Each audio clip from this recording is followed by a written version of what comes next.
Olá pessoal, sejam muito bem-vindos ao nosso canal Manhwas Brasil 103. Se você é novo por aqui, não se esqueça de se inscrever no canal e ativar o sininho para receber todas as nossas atualizações. Além disso, adoramos ler os comentários de vocês. Deixe sua opinião ou sugira temas para nossos próximos vídeos. Queremos muito saber o que você pensa. Então, não perca tempo. Inscreva-se, ative o sininho e deixe seu comentário para fazermos deste canal um espaço ainda mais incrível para todos os fãs de Manhwas. Obrigado por assistir e por fazer parte da nossa comunidade. Vamos juntos explorar o mundo dos Manhwas. Durante o dia, em um grande arranha-céu, um homem subiu as escadas e respirava cansado. Ele estava tão cansado de subir que pensou que ia morrer, perguntando-se por que não o avisaram que o elevador não estava funcionando. Já estava no 28º andar e pensava que não teria aceitado a encomenda se soubesse disso. Naquele momento, ele chamou no interfone dizendo que era uma entrega. A garota que abriu a porta finalmente falou, perguntando-lhe quanto tempo mais poderiam esperar. O homem olhou para ela surpreso e, suando, perguntou o que ela disse. Furiosa, ela arrancou o pacote dele, dizendo que o restaurante ficava do outro lado da rua e que ela não iria pagar pela entrega quando ele demorava tanto. O homem tentou explicar para a garota que o elevador dela não estava funcionando, mas ela apenas disse irritada se ele estava brincando. Ela disse que a comida já estava fria e que sabia que a entrega andava muito desleixada ultimamente. Perdendo a paciência, o homem gritou furiosamente: "Então por que você não levanta seu corpo gordo do sofá e pega a comida você mesma?" Depois disso, ele de repente se deu conta do que disse e timidamente pediu desculpas à mulher, dizendo a si mesmo para respirar fundo. Se ela reclamasse dele, tirariam seu direito de aceitar encomendas por alguns dias, perguntando-se o que mais lhe restava. Ele sabia que era sua própria culpa, porque era muito pobre. Pensando nisso, ele estava sentado em sua scooter quando de repente viu algo e ficou surpreso. Virando a cabeça, viu algo estranho em seus pensamentos novamente. O portão à sua frente era uma substância redonda e enorme de cor azul. Um portão que há vários anos começou a se abrir em todo o mundo. Esses portões levam a masmorras infestadas de monstros, uma ameaça que não pode ser combatida por esforços humanos. E então, os deuses, que eles chamam de míticos, escolheram vários representantes da raça humana e os dotaram de poderes incríveis. Esses escolhidos assumiram a responsabilidade de lutar contra os monstros e são chamados de caçadores por pessoas de todo o mundo. O homem pensou chateado que agora demoraria uma eternidade para contornar aquilo. Para pessoas simples como ele, todo esse assunto de outro mundo era nada mais que uma dor de cabeça eterna. De repente, alguém o chamou. E quando ele atendeu o telefone, a pessoa gritou: "Ha-Jun!" Ele perguntou o que ele disse ao cliente. O homem disse que acabou de receber uma ligação do restaurante e que eles cancelaram seus serviços em favor de outra empresa de entregas. Tudo porque ele foi rude com o cliente. Ele disse que já tinha problemas suficientes e Ha-Jun pensou no restaurante, preocupado com isso. Mas a pessoa no telefone disse que ele estava agora banido de receber encomendas por uma semana, perguntando se ele entendeu. Ha-Jun disse com medo: "Mas, chefe..." O interlocutor desligou depois de enviar uma mensagem sobre os comentários do cliente sobre o trabalho deles, que anexava uma foto da comida no vaso sanitário e escrevia que morava do outro lado da rua desse restaurante e que a entrega demorou mais de meia hora, a comida chegou fria e todos os outros petiscos estavam encharcados. Então ele teve que mandar tudo para o vaso sanitário. Ha-Jun, irritado, decidiu que agora explicaria tudo para o chefe, mas de repente gritou segurando a cabeça com as mãos. Ele percebeu que na próxima semana precisava pagar o aluguel e teria que trabalhar como carregador. Ele perguntou por que os míticos não o escolheram e lhe deram um presente como esses caçadores. Se ele fosse um caçador, agora estaria vivendo luxuosamente e confortavelmente. Com esses pensamentos, ele decidiu que iria para casa quando de repente ouviu um som e se perguntou surpreso de onde vinha o som da harpa. Naquele momento, ele recebeu uma mensagem no telefone dizendo que tinha uma nova encomenda para entrega. Ha-Jun olhou para ela surpreso e pensou: o que é isso? Ele nunca tinha visto um aplicativo assim. Que tipo de notificação é essa? A notificação dizia que ele tinha uma nova encomenda para entrega. De repente, naquele momento, uma cor rosa brilhante começou a vir do telefone. A luz envolveu Ha-Jun e de repente ele fechou os olhos, depois os abriu e se encontrou em um lugar muito estranho. Havia nuvens rosas ao seu redor e à sua frente um enorme castelo rosa com unicórnios voadores. Ha-Jun estava perto do portão, ainda sentado em sua scooter e olhando para aquilo surpreso, se perguntando onde estava. Isso é um sonho ou foi escolhido pelos deuses? Após chorar, ele pensou que finalmente poderia sair das favelas e não precisaria mais trabalhar como entregador. De repente, ele novamente recebeu uma mensagem dizendo que tinha uma nova encomenda para entrega. Pegando o telefone, Ha-jun viu que uma garrafa de néctar havia sido encomendada e uma rota foi traçada. Ele pensou surpreso. Isso é um aplicativo de entrega? Ele não conseguia entender que tipo de néctar era aquele e o que precisava entregar, mas ele pensou que talvez pudesse pegar e ver. Clicando em aceitar, um grande portão rosa se abriu na frente dele e ele passou por ele com sua scooter. À sua frente, havia um enorme e luxuoso castelo rosa. Segundo o mapa, era ali mesmo. Ha-jun pensou incrivelmente. Este é o lar dos deuses. Ele olhou ao redor surpreso e, olhando para frente, pensou: uau, será que devo pegar o pedido aqui? Batendo no enorme portão rosa, ele pensou que, se encontrasse alguém dos míticos, poderia ter uma chance de se tornar um caçador. Do outro lado da porta, um homem perguntou quem estava lá. Uma bela garota com longos cabelos loiros e um vestido longo abriu a porta para ele. O homem a cumprimentou, tentando explicar por que estava ali, mas a garota exclamou: ele é um homem? O que um mortal faz no Olimpo? Ela lhe pediu que se explicasse imediatamente, perguntando como ele chegou ali. Ha-jun mostrou o telefone com o aplicativo de entrega, dizendo que ele mesmo gostaria de saber, que tinha um aplicativo estranho e um pedido por meio dele. A garota pensativa disse: aplicativo de entrega? Ah,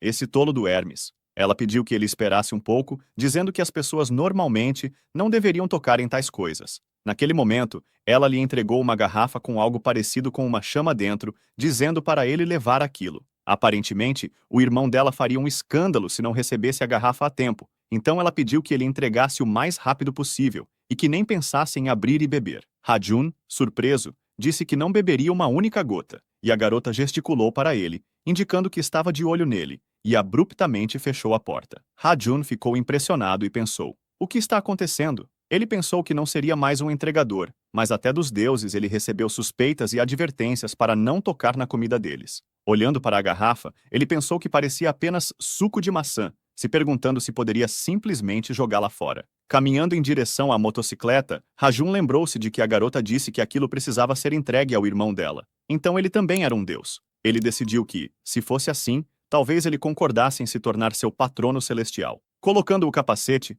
disse a si mesmo que aquela seria a última entrega de sua vida. Ha-jun dirigiu-se por uma estrada fumegante, com lava visível nas rachaduras. O aplicativo mostrava que ele estava se aproximando de seu destino, e ele percebeu que parecia que chegaria em breve. Ele chegou a uma grande casa ao lado da lava e gritou que a entrega havia chegado, pensando consigo mesmo quantos voos ele já havia percorrido naquele dia. Entrando na casa, ele percebeu que estava muito quente ali, como uma sauna, pensando de onde vinha aquele calor. Naquele momento, viu um homem martelando algo com um enorme martelo ao lado de um grande forno. Virando-se, o homem corpulento perguntou quem estava lá. Ha-jun, assustado, disse para ele não pensar que era algum tipo de ladrão e que tinha uma entrega para ele. Ha-jun recuou com medo enquanto o homem se aproximava segurando uma enorme espada nas mãos. Então, olhando para ele alegremente, disse que deve ter sido enviado por sua irmã. Ouvindo isso, Ha-jun pensou surpreso. São irmãos, mas são completamente diferentes. Talvez não sejam parentes.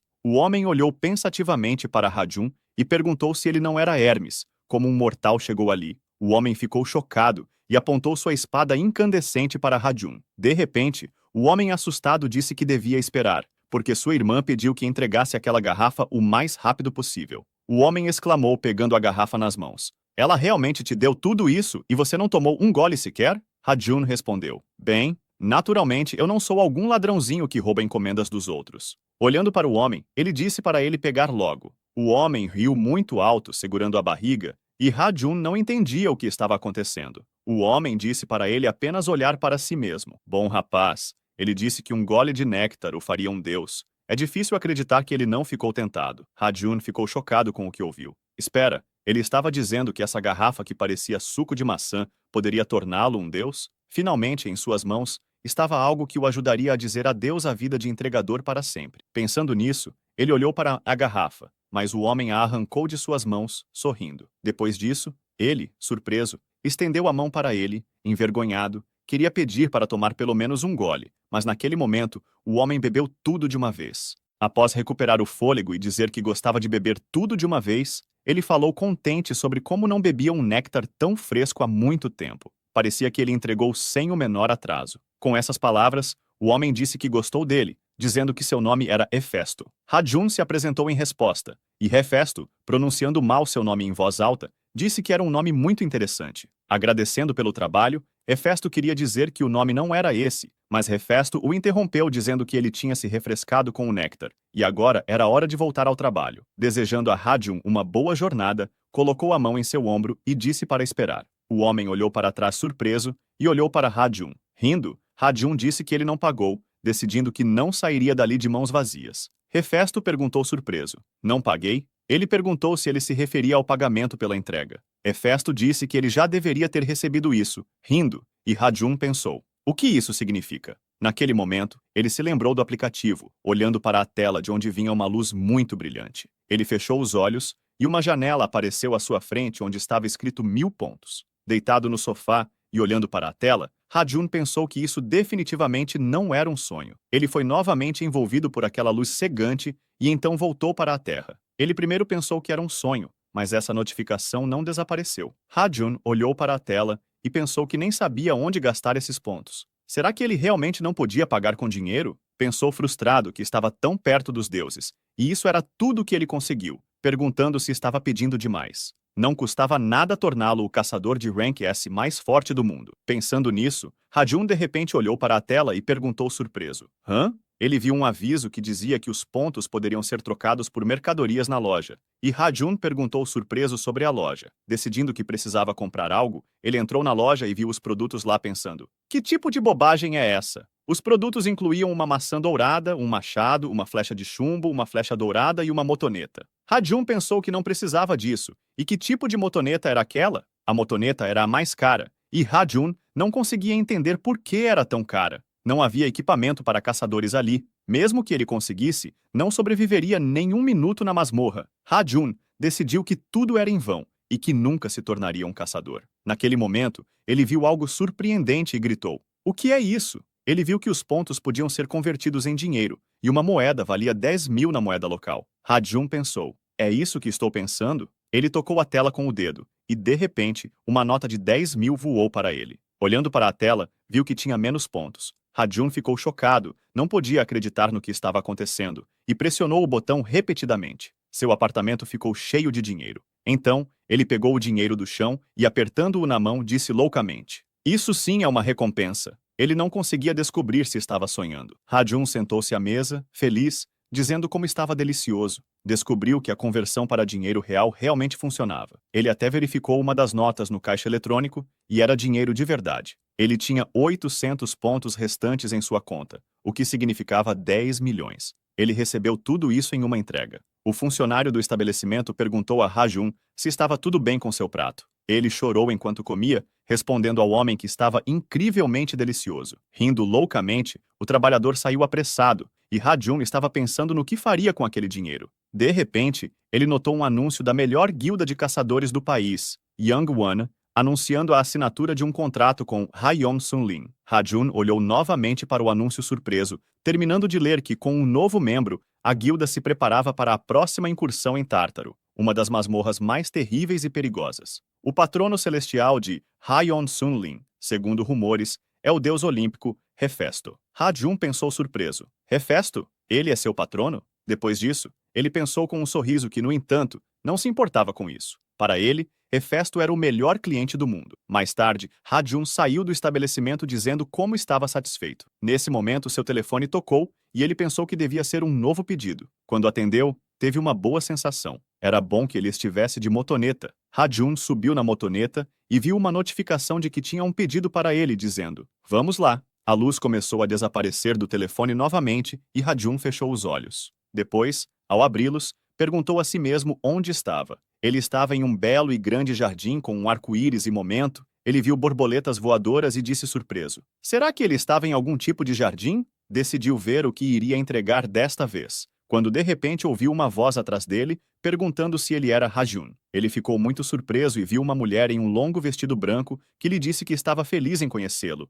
Seu nome era Deméter. Ha-Jun a cumprimentou e Deméter disse que seu sobrinho lhe contou que ele era um entregador. Ha-Jun perguntou surpreso: seu sobrinho? Ela respondeu que sim. Seu nome é Hefesto. Ele o conhece. Ha-Jun pensou que família estranha. Não está claro quem se apoia em quem. Deméter disse que ele entregou o néctar muito rapidamente. Ela disse que parecia que ele era confiável e que queria que ele entregasse algo para ela. Ha-Jun disse que ela não estava enganada e que ele entregaria o que ela quisesse porque ela podia confiar nele. Ha-Jun pensou que, se isso fosse algo como o último pedido, então era dinheiro fácil. Provavelmente, ela lhe daria algum tipo de coroa mágica. Deméter disse que isso era maravilhoso e pediu que ele esperasse, começando a lançar um feitiço. Raios verdes começaram a emanar de suas mãos, e de repente, uma caixa branca amarrada com um laço vermelho apareceu. Ha-Un olhou surpreso, e Deméter perguntou se ele poderia levar isso para sua filha. Ela disse que lamentava não poder fazer isso ela mesma, mas que os deuses não deviam deixar seus lares sem um motivo sério. Com essas palavras,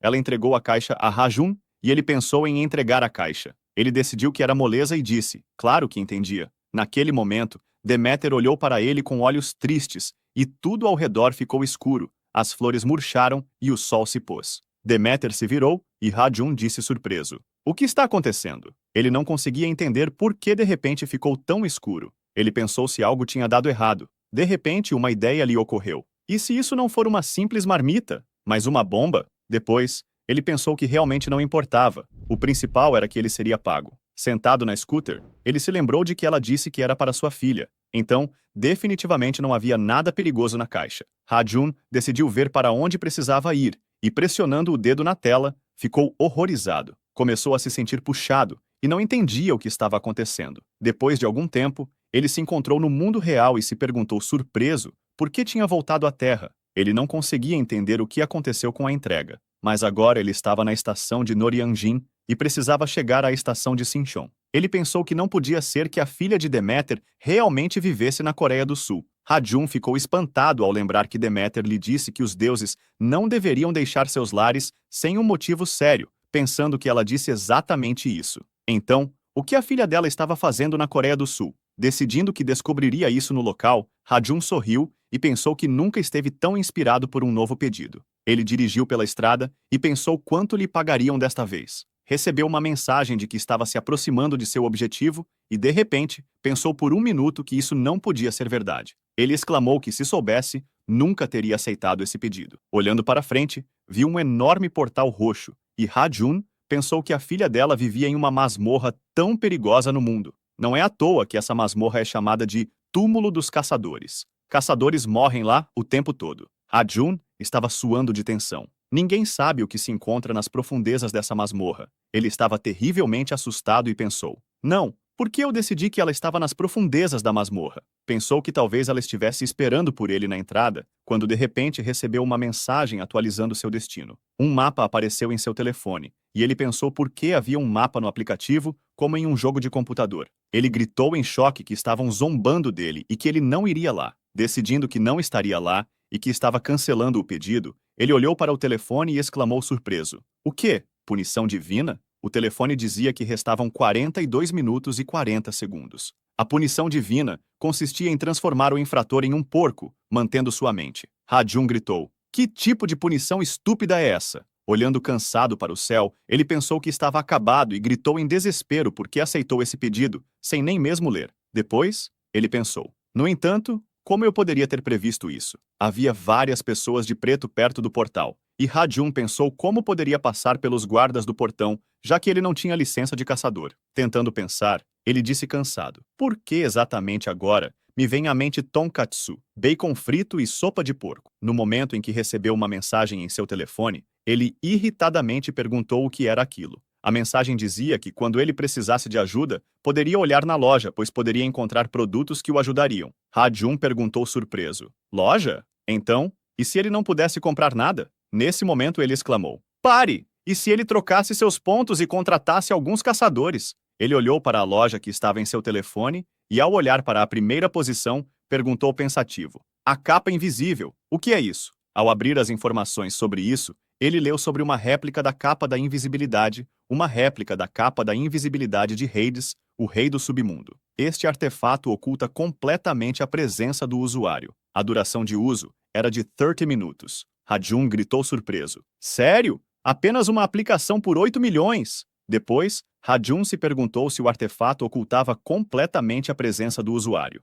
Ele decidiu que era exatamente o que precisava agora e disse irritado: estúpidos olímpicos! Ele completará este pedido e não aceitará outro. Depois de pressionar o botão de compra, um chapéu apareceu na frente dele. Ha-Jun ficou muito surpreso, e naquele momento, o chapéu aparecendo no céu caiu no chão e Ha-Jun gritou: "Não! 8 milhões!" Ele conseguiu pegar o chapéu e colocá-lo, após o que o tempo restante de 28 minutos e 20 segundos apareceu na frente dele. Subindo no scooter, Ha-Jun dirigiu para frente e passou facilmente pelos guardas. Quando de repente, um dos guardas espirrou, ele disse que era por causa do vento soprando, e o outro lhe disse para não prestar atenção ao vento porque Yang viria aqui para uma invasão. Ha-Jun estava parado na frente do portão naquele momento e pensou: quem pensaria em almoçar em um lugar como este, hein? Com esses pensamentos, ele acelerou e, dizendo: "Vamos lá", avançou pelo portão. Tudo foi mostrado com cores diferentes e dizia Ha-Jung Lee, nível 20, entregador masculino.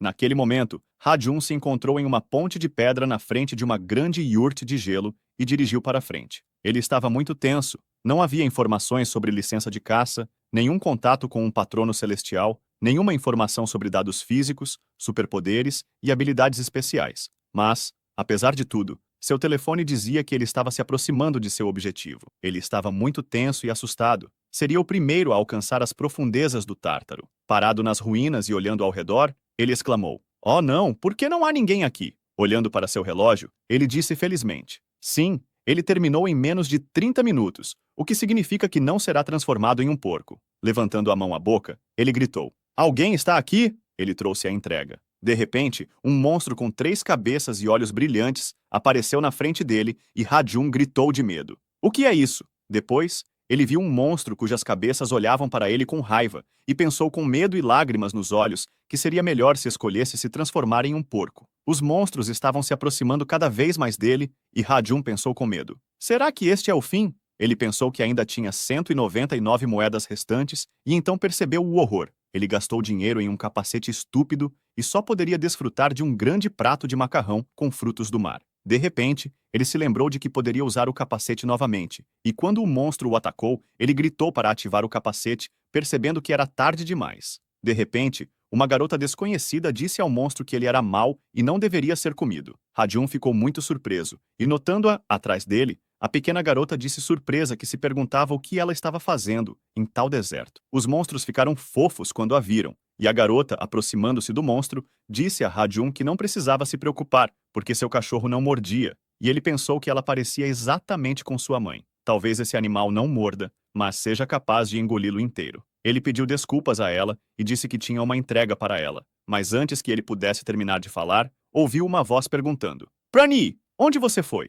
Era um homem grande com uma longa barba e um crânio em seu cinto, que estava atrás de Ha-Jun e disse que ela estava brincando com Cérbero e entretendo um mortal que ousou penetrar no submundo governado por ele, Hades. Animado, Ha-Jun começou a dizer: "Boa tarde." Estava feliz em conhecê-lo, mas de repente parou pensando: Hades, deus do submundo. Hades disse que ele era a primeira pessoa nos últimos milhares de anos que ousou ir ao submundo desde a época de Horus. Ele usou magia e, de repente, Ha-Jun foi envolvido por sombras negras que o agarraram pelo pescoço e começaram a sufocá-lo. Ele tossiu de horror e tentou se libertar com as mãos. Hades continuou dizendo que Horus veio para salvar sua esposa morta e ele veio para roubar seu capacete. Hades segurava o capacete comprado por Ha-Jun nas mãos e, naquele momento, disse pensativamente que não era bem assim. E Penny sugeriu que, já que ele tinha vindo de tão longe, talvez pudessem ao menos ouvi-lo. Hades e Penny olharam para Ha-Jun enquanto ele sufocava, e Hades soltou as sombras negras, fazendo Ha-Jun cair de joelhos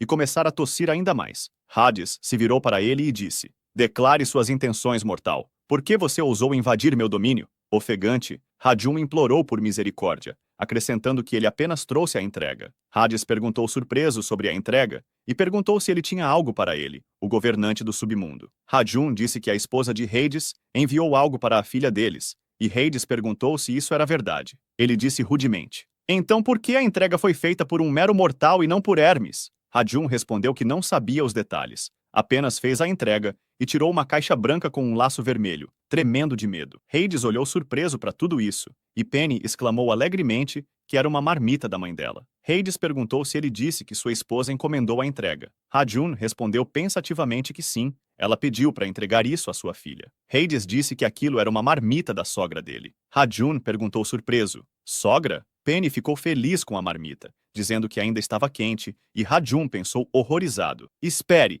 então onde está a esposa dele agora? Hades, olhando para ele, falou: Aqui! E tocando na cabeça de Ha-jun, disse: Meu amor! Ha-jun gritou de medo. Que horror! Ele já está muito velho para isso. Mas de repente parou, percebendo que tinha dito isso sem pensar, e cobriu a boca de medo. Hades perguntou com raiva o que ele tinha dito. O governante do submundo, Ha-jun, disse com horror que agora explicaria tudo, mas ele mesmo percebeu que estava acabado. Hades olhou para ele e então riu muito, o que surpreendeu Penny e Jaya. Hades disse que não ria tanto há muito tempo e que não pensava que algum dia um mero mortal ousaria insultá-lo perguntando seu nome. Ha-jun se apresentou e Hades disse que, já que ele conseguiu diverti-lo, o perdoaria por essa insolência, mas que não ousasse provocá-lo novamente. Ele direcionou novamente as sombras negras para Ha-jun, que ficou assustado ao ver aquilo quase alcançando sua garganta. Hades disse que ele deveria estar preparado para as consequências. Após o que Ha-jun, apavorado, disse: Ok. As sombras negras recuaram,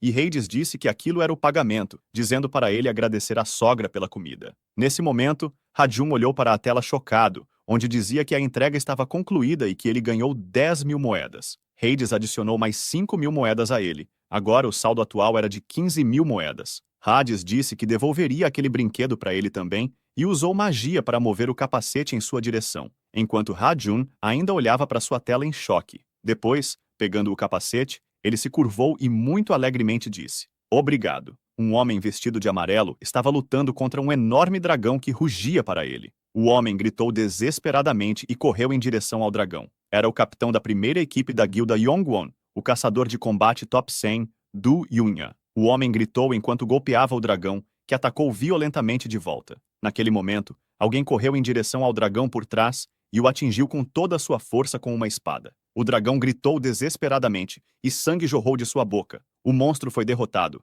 e o homem que o atacou com a espada, vestindo roupas brancas, falou: Bem, Du Yan, dirigindo-se ao homem de roupas amarelas. Ele disse que finalmente tinham limpado o primeiro andar. O líder da guilda Yongwon, o terceiro caçador mítico classificado, Park Sun-jun, pegou Duan pela mão e todas as pessoas na guilda gritaram "Urrá!". Ele, voltando-se para as pessoas, disse: Ótimo trabalho. É graças a vocês que a guilda Yongwon ainda é a líder imutável. Depois dessas palavras, ele exalou e Duan disse que já pensava que morreriam ali completamente. Mas Sun-jun respondeu que, independentemente disso, ele deu o seu melhor hoje, melhor do que os outros, e sorrindo, acrescentou que não sabia o que a guilda faria sem ele. Duan disse que estava tocado, lágrimas escorreram por suas bochechas e ele disse que nunca o trairia. De repente, Sun-jun se virou e notou uma garota sentada perto do dragão. Ele disse para ela relaxar, chamando-a de Irene. Ela se levantou surpresa, virou-se e olhou para ele. Era Bik Irene, a vice-líder da guilda Yongwon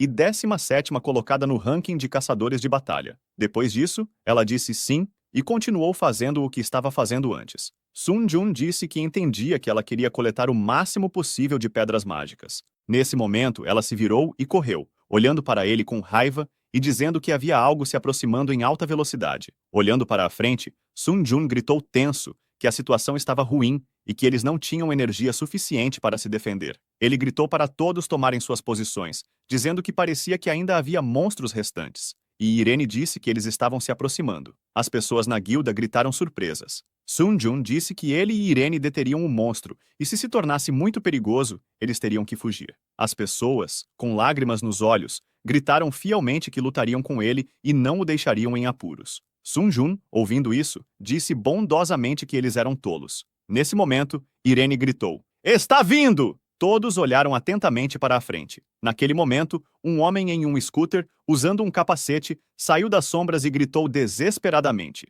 O que é isso? Era Ha-jun, que, dirigindo-se a eles, gritou para saírem do caminho e quase atropelou alguém. Depois de passar pelo monstro, ele perguntou surpreso: Uau, vocês mesmos mataram isso? Ele disse que isso foi muito oportuno porque o efeito do seu capacete tinha acabado de terminar. Muitos monstros com magia negra viviam ali, então eles deveriam estar prontos para repelir o ataque. Desejando-lhes boa sorte, ele foi embora. Todos olharam para ele surpresos, pensando: o que foi isso? 150 milhões, se medido em anos, seria aproximadamente a era dos dinossauros, o que é aproximadamente 3 vezes a população da Coreia. Supondo que você possa ganhar 3,1 moedas por cada entrega, Isso significa que precisa fazer 50.000 entregas. A Ajun lembrou de ver a janela da tela onde estava escrito que ele havia ganhado 15.000 moedas e pensou, 15 milhões. Disse, é isso que ele teria se trocasse as moedas. Olhando para a tela, ele riu e pensou que estava pronto para olhar para essa figura o dia todo.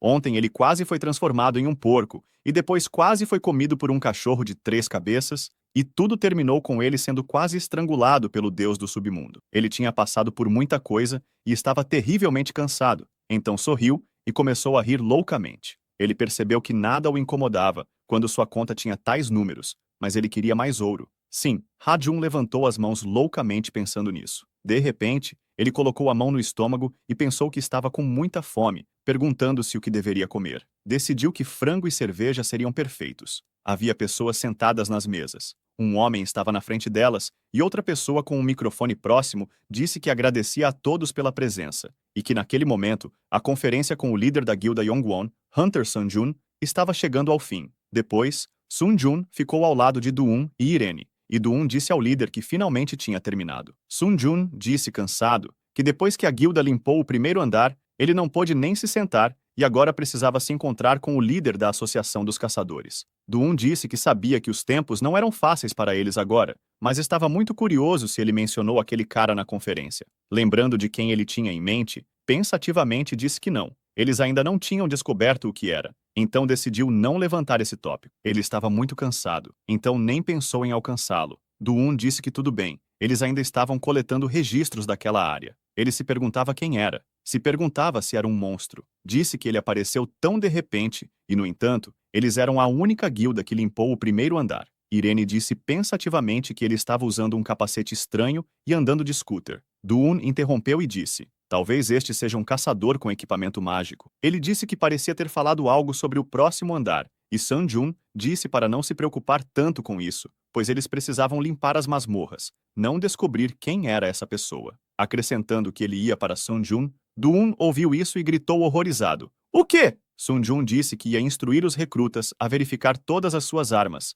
mas descobriu que precisavam de mais minério, e isso só poderia ser encontrado na masmorra local. Depois dessas palavras, Do-un gritou surpreso, mas ele ia praticar com seus camaradas hoje. Sun-jun disse para ele deixar isso para Irene, já que ele precisava ir, pois tinha uma licença de motorista. Do-un humildemente disse, ok, perguntando o que precisava pegar. Sun-jun pensou por um momento dizendo, acho que se chama aço celestial em casa. Ha-jun comia e bebia refrigerante, achando refrescante como ele não podia esperar. Mas antes que pudesse falar, ele de repente pulou porque tinha uma nova ordem. Ele imediatamente decidiu que o frango iria esperar. Estava escrito na tela que ele tinha uma nova ordem de entrega, e ele mesmo pensou como poderia fazer Deus esperar. Todo o seu quarto estava cheio de azul. Ha-jun se encontrou em outro mundo e exclamou, é esta a morada de Hus? Ele pensou que tinha pedido entrega novamente, exclamando, simplesmente o melhor cliente. Neste momento, ele de repente descobriu que estava com tanta pressa que esqueceu o uniforme e a scooter, pensando no que deveria fazer. Nesse momento, alguém parado atrás dele se virou e disse, garoto! Ha-jun se virou incrivelmente assustado. De repente, o homem tirou o capuz preto e Ha-jun perguntou surpreso, Hus? Ele ficou pasmo e perguntou o que ele estava fazendo ali e por que não estava em casa. Hus, com lágrimas nos olhos, disse que foi expulso, e Ha-jun, insanamente surpreso, perguntou se ele foi expulso de casa. Mas o que aconteceu? Hus respondeu chateado, começando sua história com o fato de que ele e seu irmão mais novo, Dionísio, de vez em quando se reúnem para um pequeno banquete, mas desta vez, de repente, sua esposa perguntou, querido, ele voltou a beber de novo? Tendo-os expulsado de casa, ela disse que se fossem beber, fariam isso em outro lugar e não se atreveriam a voltar para lá. Hefesto terminou dizendo que Dionísio fugiu imediatamente e ele ficou lá sozinho. Ha-jun, olhando para ele, pensou surpreso como esse homem patético poderia ser um herói mítico. Ele parecia muito mais uma pessoa comum. Ha-jun, empolgado,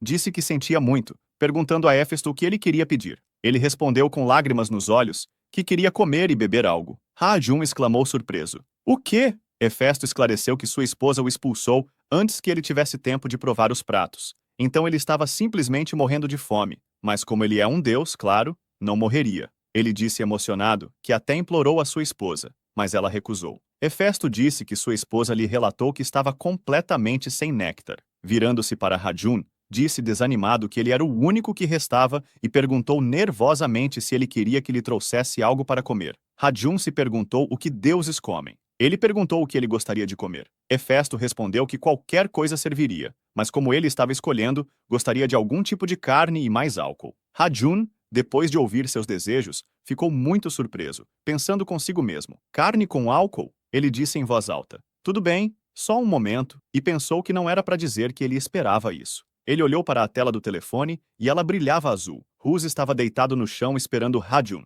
depois de chegar segurando uma caixa na mão, e disse que pegou para si mesmo, mas ficaria feliz em compartilhar com ele. E Hus exclamou que ele finalmente voltou, olhando para as mãos de Ha-Jun. Ele perguntou o que era, e ele respondeu que era frango com cerveja, que se chama shimak. Hefesto perguntou surpreso. Shimak? Eles se sentaram em frente a um belo pôr do sol vermelho sobre nuvens rosas entre as montanhas. Hefesto disse que achava que nunca tinha bebido uma cerveja dessas em sua vida. Ha-Jun, feliz, disse que estava feliz que ele gostou, dizendo que estava um pouco decepcionado com o tamanho do frango. Tendo dito isso, Hefesto deu uma mordida no frango suculento empanado e gritou em choque que era a melhor carne que já tinha provado. Ha-Jun, olhando para ele, não podia entender se esse realmente era um personagem mítico. Eles se sentaram juntos na montanha e comeram. Hus agradeceu a Ha-Jun, dizendo que o agradeceria generosamente, ao que Ha-Jun perguntou surpreso se ele o agradeceria. Ele disse para verificar e Ha-Jun abriu o aplicativo em seu telefone, onde estava escrito que a entrega foi concluída.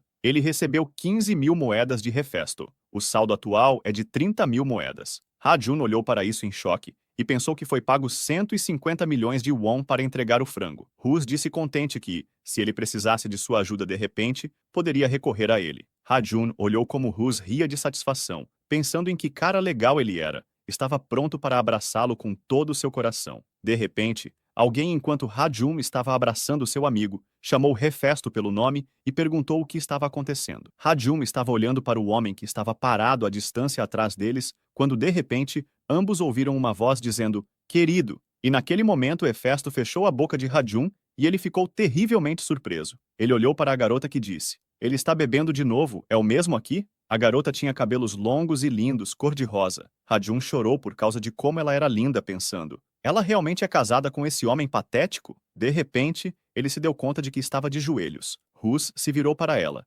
tenso, dizendo que ela mesma o havia expulsado e dito para ele beber em outro lugar. A garota ficou em frente a ele e, depois de ouvi-lo atentamente, disse que foi tola e que ele estava certo. Depois disso, Hus a olhou surpreso e Ha-Jun, sem emoção, disse que ele deveria se desculpar com ela porque ele estava errado. Hefesto, envergonhado, disse, ok, já que até ele concorda com ela. A garota perguntou ao entregador se ele era Ha-Jun. Ela disse que estava feliz em conhecê-lo e que seu nome era Afrodite, pedindo desculpas pelo comportamento do marido e acrescentando que esperava que ele não tivesse causado nenhum incômodo. Ha-Jun respondeu com um sorriso que estava tudo bem, acrescentando que estava feliz que o marido dela estivesse usando seu serviço de entrega. Hefesto entrou na conversa perguntando a Ha-Jun se ele poderia fazer um pedido agora. Ha-Jun perguntou surpreso. Agora? Afrodite juntou as mãos e balbuciou alegremente que Hefesto tinha falado muito sobre ele. Ela disse que Ha-Jun faz um ótimo trabalho. Ha-Jun sorriu orgulhosamente, declarando confiante. Claro,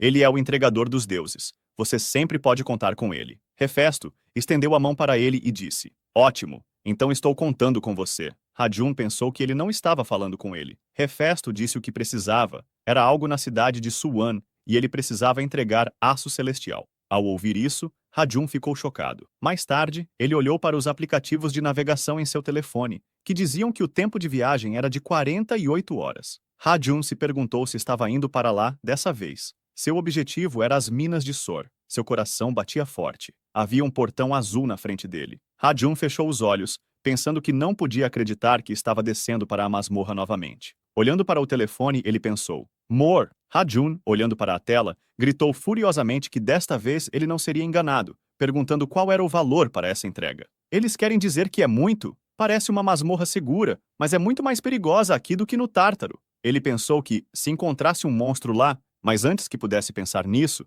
Hus rapidamente disse que estava se desculpando com ele, mas que não poderia ir aonde ele pediu. Hus perguntou surpreso por quê. Ha-Jun respondeu calmamente que, quando ele cumpriu o pedido da Sra. Deer, ele quase morreu. Ouvindo sua história, Afrodite cobriu o rosto com a mão, surpresa, dizendo, que horror! Ha-Jun disse que não era um caçador, Não podia competir com monstros, nem mesmo os mais fracos. Hus, olhando para ele surpreso, perguntou o que aconteceu. Ha-Jun disse que desceu apenas com a ajuda de um produto de uma loja chamado Réplica da Capa de Invisibilidade. Então os monstros não o tocaram, mas a capa expirou. Então agora é um capacete comum. Hefesto, ouvindo isso, arregalou os olhos perguntando: este capacete não funciona mais? Ele disse para dar a ele para que pudesse consertá-lo. Ha-Jun perguntou surpreso o quê? Hus avançou confiante e disse que era ferreiro. Uma vez que ele trabalha em qualquer metal ou produto, ele se torna mítico, dizendo-lhe para levar o que tiver e ele consertaria. Ha-Jun pegou o capacete e o colocou. Era uma réplica do Homem Invisível modificada por um ferreiro de nível divino. Ha-Jun colocou-o confiante, dizendo: vamos lá. Entrando no portão, Ha-Jun estava determinado a ganhar dinheiro. Ele apareceu à noite perto de pessoas na feira e, olhando para elas surpreso, disse que pensava maravilhado que, claro, ele entendia que essa masmorra era muito popular, mas era demais esperar na fila. Ele ficou no final, olhando ao redor e pensando que esperava que os monstros fossem seu único obstáculo. Virando-se para longe das pessoas da UNP, ele percebeu que parecia que teria que descer muito mais fundo para conseguir algo de valor. Naquele momento, na mesma masmorra, estava Dion, que estava comendo e disse satisfeito que estava muito gostoso para ele. Depois de 30 minutos, Ha-Jun disse calmamente que finalmente não havia uma alma por perto. Avançando, ele exclamou irritado que caminho desigual havia depois disso. Olhando para a parede, ele acrescentou que pelo menos minerais apareciam aqui e ele precisava de aço lunar. Aço lunar é um pedaço de aço que emite luz vermelha. Ha-Jun se perguntou quanto tempo ainda teria que ir. De repente, um esqueleto apareceu na frente dele e Ha-Jun gritou terrivelmente assustado pelo esqueleto, e como resultado, desviou para o lado e acidentalmente bateu em uma pedra com a roda de sua scooter, pensando indignado: que vergonha, tudo por causa do esqueleto estúpido. Depois disso ele pensou: por que fiquei tão assustado? Afinal o esqueleto nem ouve ou vendo o veículo. Ha-Jun ficou assustado e gritou: oh não, meu moped! Ha-Jun não teve tempo de ficar triste, porque lembrou que poderia simplesmente comprar um novo, e, sorrindo contente de orelha a orelha, seguiu em frente. Ha-Jun estava dirigindo pela masmorra iluminando o caminho com uma lanterna pendurada na scooter. De repente, viu um brilho vermelho à sua frente. Olhando atentamente, encontrou uma luz vermelha no topo da montanha e gritou: é isso! Tirando o capacete, ele olhou sem tirar os olhos da pedra e disse alegremente que finalmente tinha encontrado. Parado com o capacete perto da pedra, ele pensou: mas como vou carregar essa pedra de volta? Ha-Jun tentou arrancá-la da montanha, tentou bater na pedra com os pés e as mãos. E depois, sentou-se nela em desespero e cruzou os braços pensando. E agora? Uma mensagem apareceu na sua frente novamente,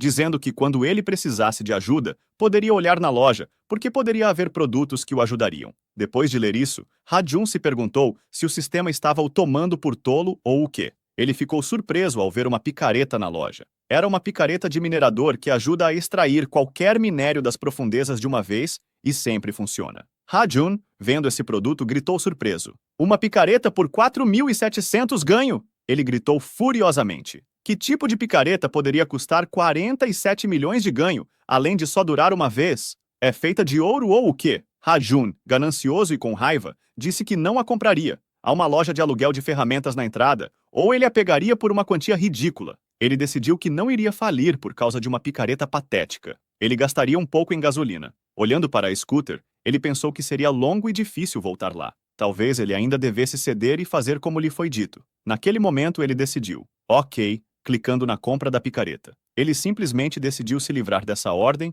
e pedir a Hus para incluir o custo da picareta no pagamento da entrega no futuro. Ha-Jun balançou a picareta que caiu em suas mãos após a compra e bateu na pedra com toda a força. Naquele momento, a pedra foi extraída e a picareta se quebrou em pedaços em suas mãos. Enquanto Ha-Jun olhava isso fascinado, uma pedra começou a cair da montanha e ele começou a gritar desesperadamente: não! Correndo atrás dela, ele a alcançou e a pegou nas mãos. A pedra era muito pesada e Ha-Jun mal conseguia segurá-la. Suando, ele exclamou: que pedra pesada! Ele tentou colocar a pedra em uma caixa na scooter. A pedra era difícil de encaixar devido ao seu tamanho, e olhando para isso, Ha-Jun pensou sonhadoramente que poderia simplesmente se teletransportar daqui para o Olimpo. De repente, ele ficou muito surpreso ao ouvir algo. Virando-se, ele percebeu que um enorme monstro de pedra estava atrás dele e ele gritou de medo. O monstro rosnou em resposta, sacudindo tudo ao redor. Quando de repente Dion, batendo em um esqueleto em outro lugar na masmorra,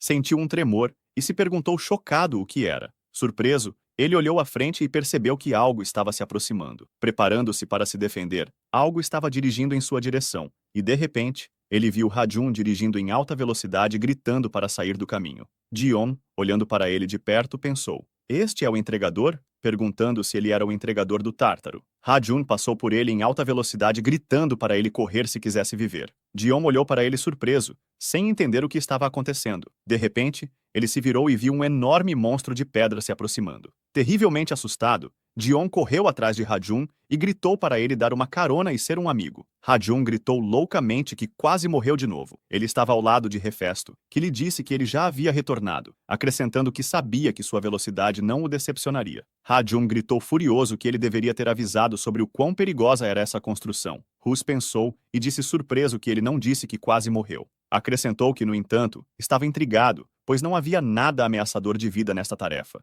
perguntando se ele estava dirigindo em alta velocidade para conseguir. Hefesto disse que era perigoso e completamente desnecessário. Ha-jun gritou com raiva, tentando explicar a ele que não era uma questão de velocidade, mas que a carga era simplesmente enorme. Percebendo que ele não entendia, Ha-jun se virou e disse algo como: "Agora ele vai mostrar ele mesmo." Naquele momento, ele pegou a pedra de ferro e disse que agora iria mostrar ele mesmo, subindo até a pedra e levantando-a o melhor que podia. Então, jogando a pedra no chão, gritou: "Olhe para isso!" Ele perguntou a Hefesto se ele tinha ideia de como seria difícil arrastar aquele paralelepípedo. Hefesto olhou para ele chocado e então perguntou o que aquilo era. Raon olhou de volta para ele com espanto e gritou, apontando o dedo para ele: "O que isso parece para você? Este é o mesmo aço celestial ou metal que você pediu." Ele gritou para que ele nem pensasse em dizer que não era o que ele havia encomendado. Hus começou a agitar as mãos nervosamente, assustado com Ha-jun, e disse que ele havia entendido errado. Ha-jun já estava fervendo de raiva. Naquele momento, Hus pegou a pedra e a levantou com uma mão. Ele disse que nunca tinha visto um pedaço tão grande de minério em sua vida, e do mais puro, perguntando onde ele havia encontrado esse milagre. Ha-jun olhou para ele perplexo, e Hus correu dizendo que iria mostrar-lhe agora. Ele trouxe um pequeno pedaço de pedra e, segurando-o com os braços estendidos para Ha-jun, disse que aquele era o maior pedaço de aço celestial que ele já tinha visto. Hefesto disse a Raon que ele era mais capaz do que parecia e agradeceu por esse trabalho árduo, acrescentando que achava que ele merecia uma recompensa muito maior, dizendo-lhe para verificar. Depois disso, Hus se distraiu com a pedra e, olhando para ela pensativo, disse: "Sim. E onde Ha-jun encontrou tal beleza?" Ha-jun olhou para o telefone com uma expressão estupefata. O aplicativo dizia que a entrega estava concluída. Ele recebeu 20.000 pontos e uma gorjeta de Hefesto no valor de 30.000 pontos, totalizando 75.300 pontos em sua conta. Raon gritou com a mão na cabeça: 500 milhões, Bu! Hus, ainda examinando a pedra, disse que essa era a sua recompensa pelo tamanho sem precedentes do minério. Seria irrazoável forçá-lo a quebrar um pedaço do minério e depois enviá-lo para buscar o resto. Nesse momento, Raon subitamente caiu de joelhos em silêncio na frente dele, e Hus olhou para ele surpreso. Raon bateu a cabeça no chão e gritou: "Obrigado, mestre!" Hus riu e disse: "De nada!", dizendo-lhe para se levantar, após o que Raon disse que não conseguia porque suas pernas estavam paralisadas. Na TV, um âncora de notícias transmitia que houve um colapso parcial dos túneis nas minas de Sor devido a um terremoto. Felizmente, não houve vítimas. O público está preocupado que o terremoto possa fazer surgir novos tipos de monstros do portão. A pessoa assistindo desligou a TV e se virou para Du-Yuni, perguntando como entender aquilo. Era Sun-jun. Ele disse que a tarefa dele era fácil, e Du-Yuni hesitou e começou a dar desculpas, dizendo que parece que a entrada nas minas de Sor ainda está proibida. Sun-jun disse que ouviu que ele foi o último a sair da mina, perguntando o que aconteceu. Du-Yuni,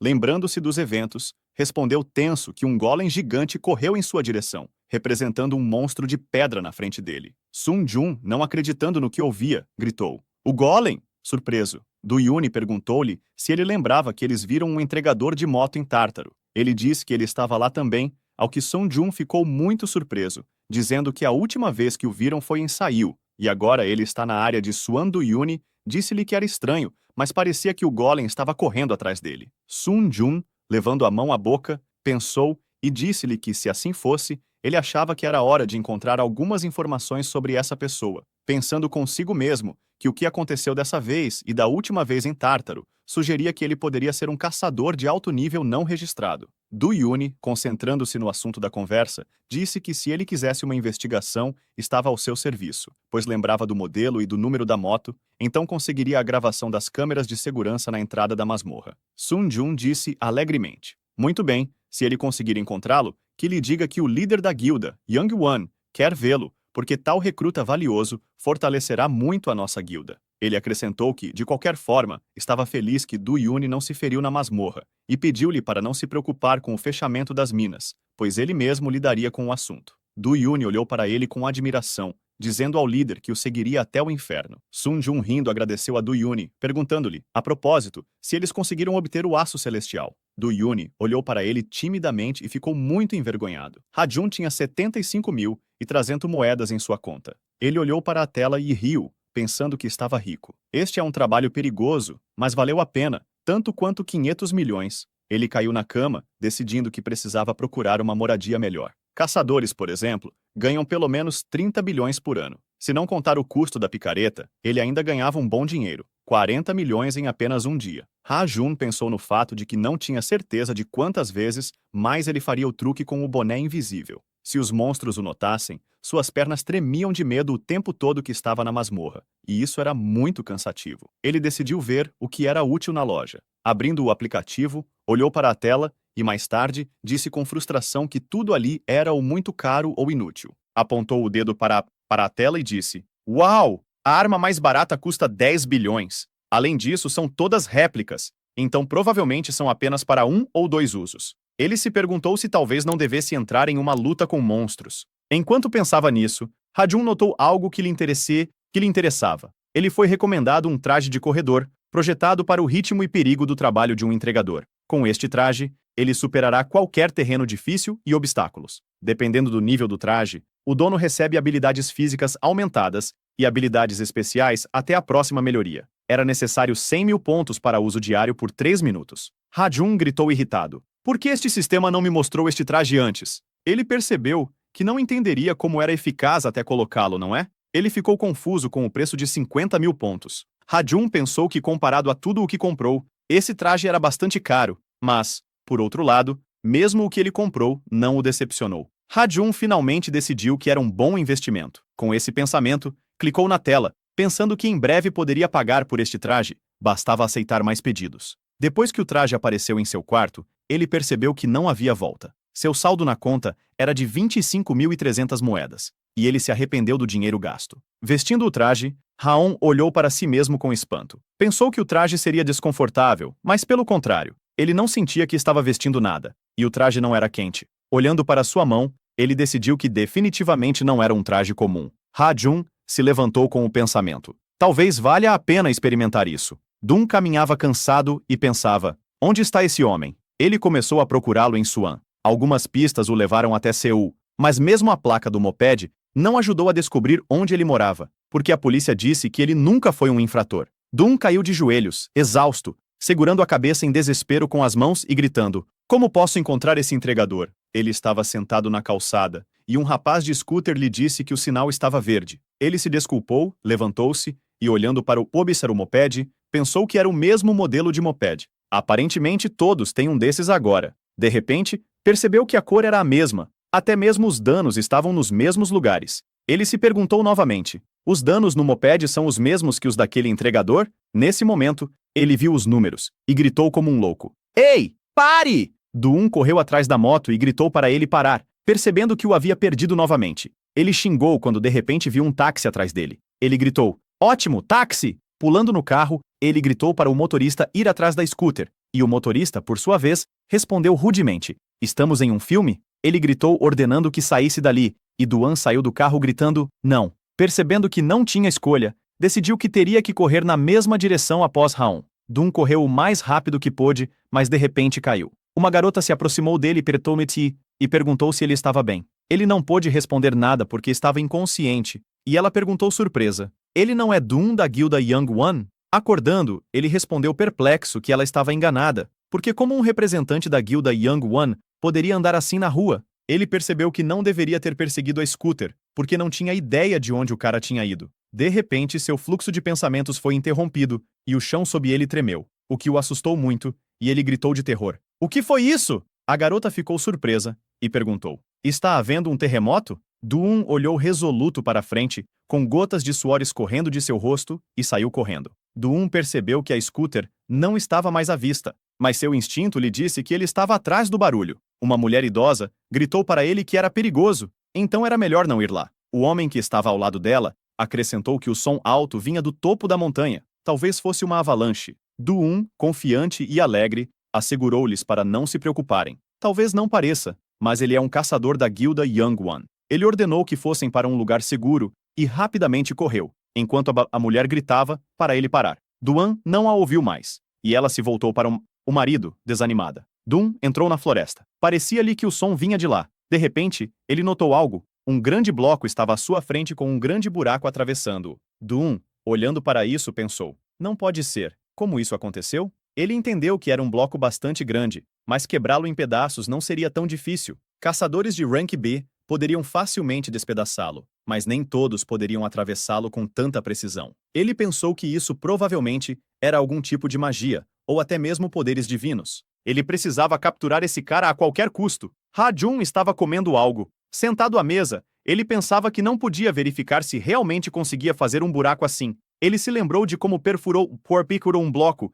e que também conseguiu acelerar, mesmo que por alguns minutos. Ele sabia que esse traje aumentava as habilidades físicas, mas não pensava que a tal ponto. Ele entendeu que agora poderia entrar calmamente em qualquer masmorra. De repente, Ha-Jun perguntou surpreso: um novo pedido? O som da notificação não era o mesmo de sempre. Parecia mais com algum tipo de instrumento chinês. Ha-Jun olhou para o pedido e disse surpreso: desta vez, o endereço é Buchen. Ele pensou novamente: para o Olimpo? Aparentemente, ele estava indo para a masmorra novamente. Ha-Jun tentou encontrar essa masmorra no motor de busca, e a encontrou. À sua frente estavam descrições do Monte Hu, que está localizado a alguma distância de Buchen. A montanha que se ergue no horizonte se assemelha mais a uma grande colina. É impopular devido à quase total ausência de monstros e à pequena quantidade de minerais, um lugar ideal para caçadores que gostam de caminhar. Ha-Jun percebeu que essa era uma masmorra, e como a entrega não podia ser apressada, decidiu aceitá-la amanhã, quando o efeito do traje fosse atualizado.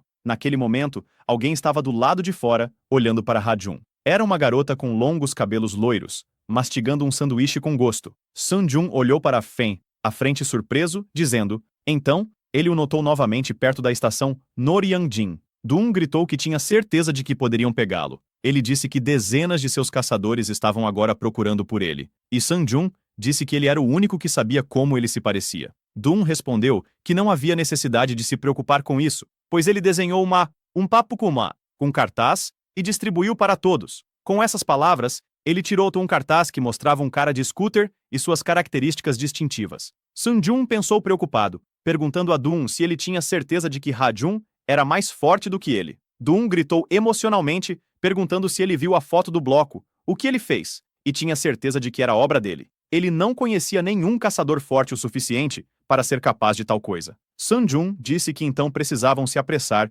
antes que a Guilda do Dragão Negro o superasse. Doon ouviu-o e repetiu tristemente: Guilda do Dragão Negro. Enquanto a Guilda Young One se estabeleceu como a melhor do país, a segunda, classificada, não estava muito atrás. Nos últimos 3 anos, a Guilda do Dragão Negro subiu significativamente. Eles procuram ganhar controle sobre as masmorras e se envolvem em suborno para esconder suas atividades ilegais. Essa guilda constantemente se envolve em escândalos, usando qualquer meio para expandir sua influência. Sun-Jun disse que eles não podiam permitir que a Guilda do Dragão Negro tomasse a posição mais alta. Ultimamente, eles têm agido de maneira bastante suspeita, e precisamos descobrir o que estão tramando. Doon pensou por um momento, e depois respondeu: como ele comanda, ele resolverá tudo. Nesse momento, Ha-Jun estava na montanha Sangju, em Buchen. Ele estava sentado em uma scooter, entre a multidão, pensando que era algum tipo de festival. Isso é estranho. Parecia que escreveram na internet que a masmorra não era muito popular. De repente, uma pessoa o notou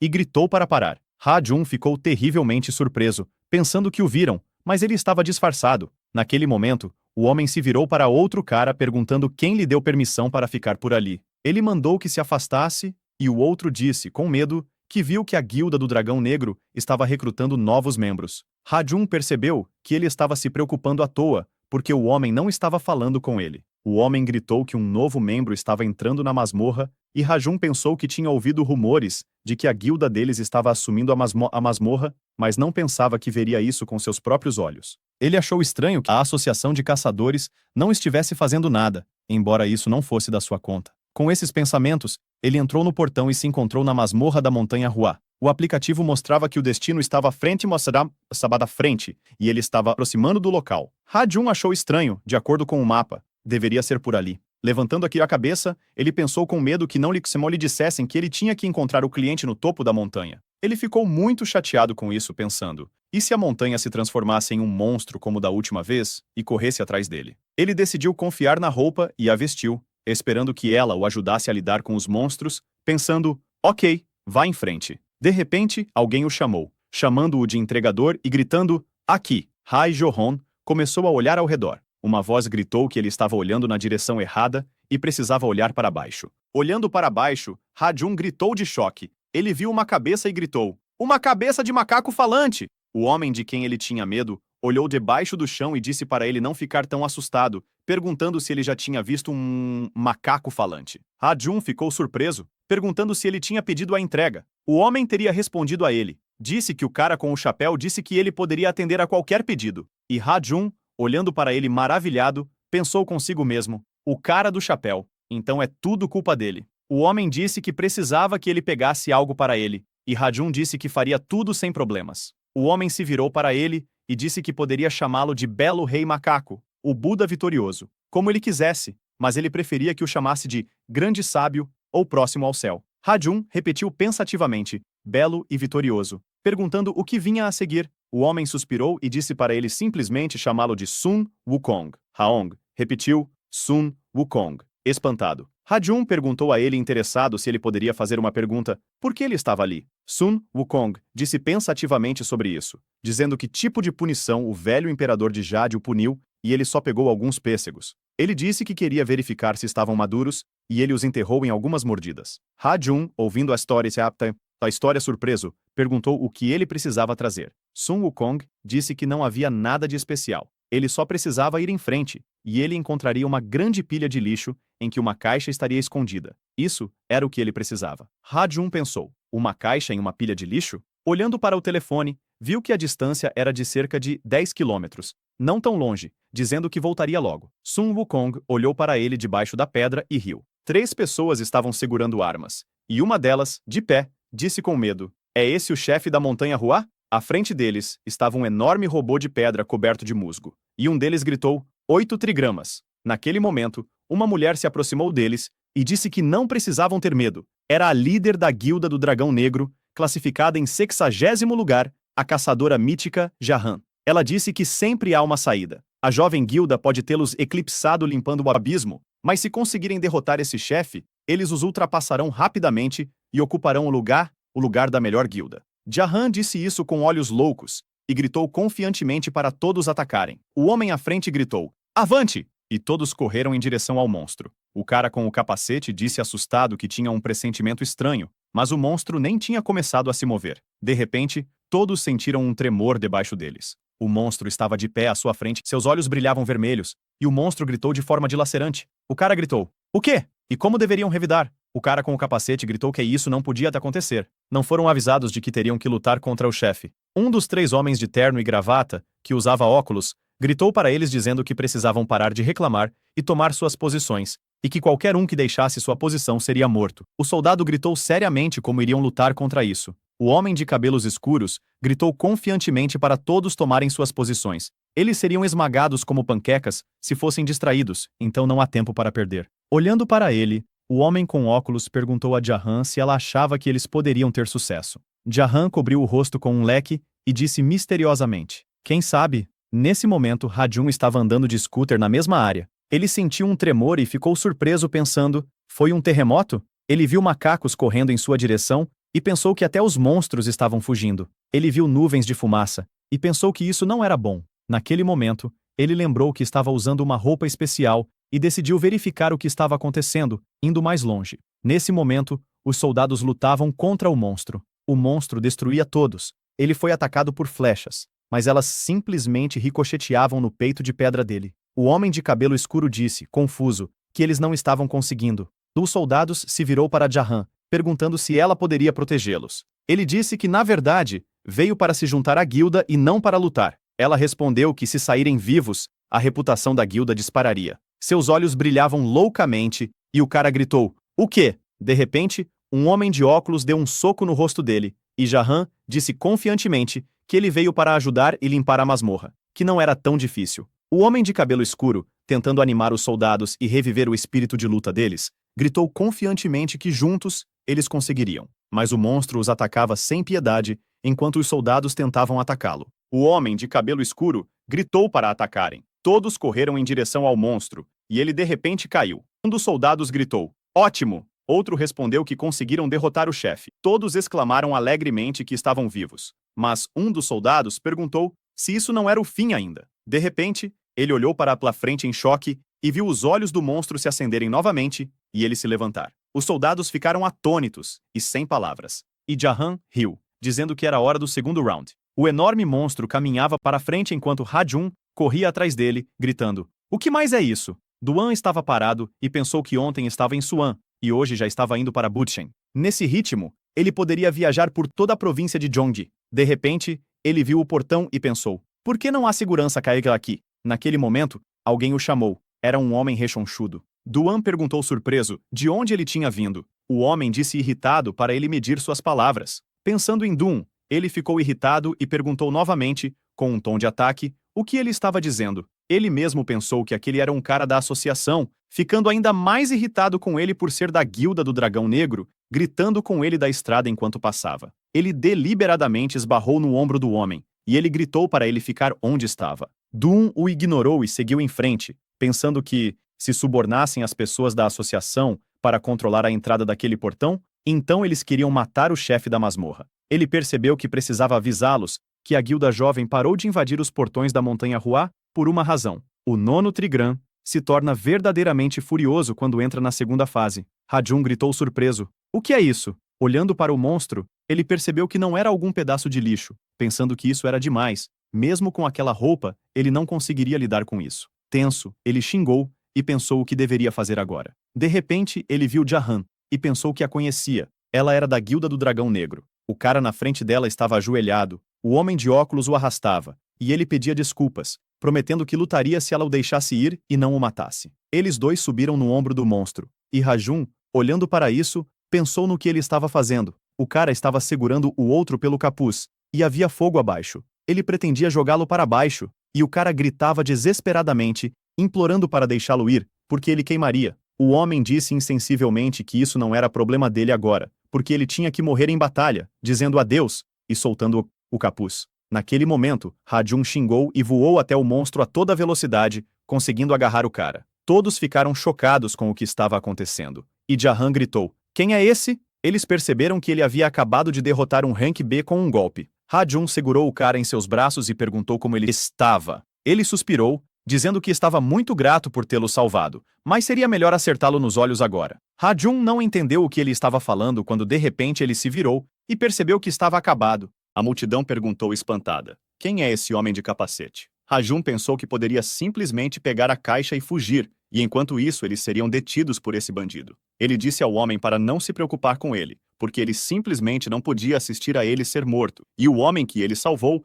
gritou sinceros agradecimentos e fugiu. Rajan pensou que o cara não era culpado pelo fato de que eles tentaram matá-lo. Johan ficou na frente dele e gritou que todos eles se levantaram como tocos de árvore. Rajun entendeu que os culpados eram aqueles que tentaram fazer isso com ele, já que tudo tinha dado errado. Uma notificação apareceu na frente dele. A roupa de corredor está no nível 1, a duração é de 2 minutos e 17 segundos. Rajun pensou intensamente e percebeu que parecia não ter escolha e teria que tentar. Rajun olhou para ele debaixo do leque e o chamou por um nome raivoso. Ela pensou que estavam tão perto de derrotar o monstro. O homem careca ao lado dela perguntou quais seriam as instruções para reunir os arqueiros. Johan respondeu que não. Primeiro de tudo, precisavam reunir lenha. Depois dessas palavras, ela sorriu loucamente. A chave para derrotar o nono Trigran, no momento da transição da primeira fase para a segunda, é que ele fica paralisado por um curto período de tempo, como está agora. Tudo o que podiam fazer era jogá-lo no núcleo de fogo e tudo estaria acabado.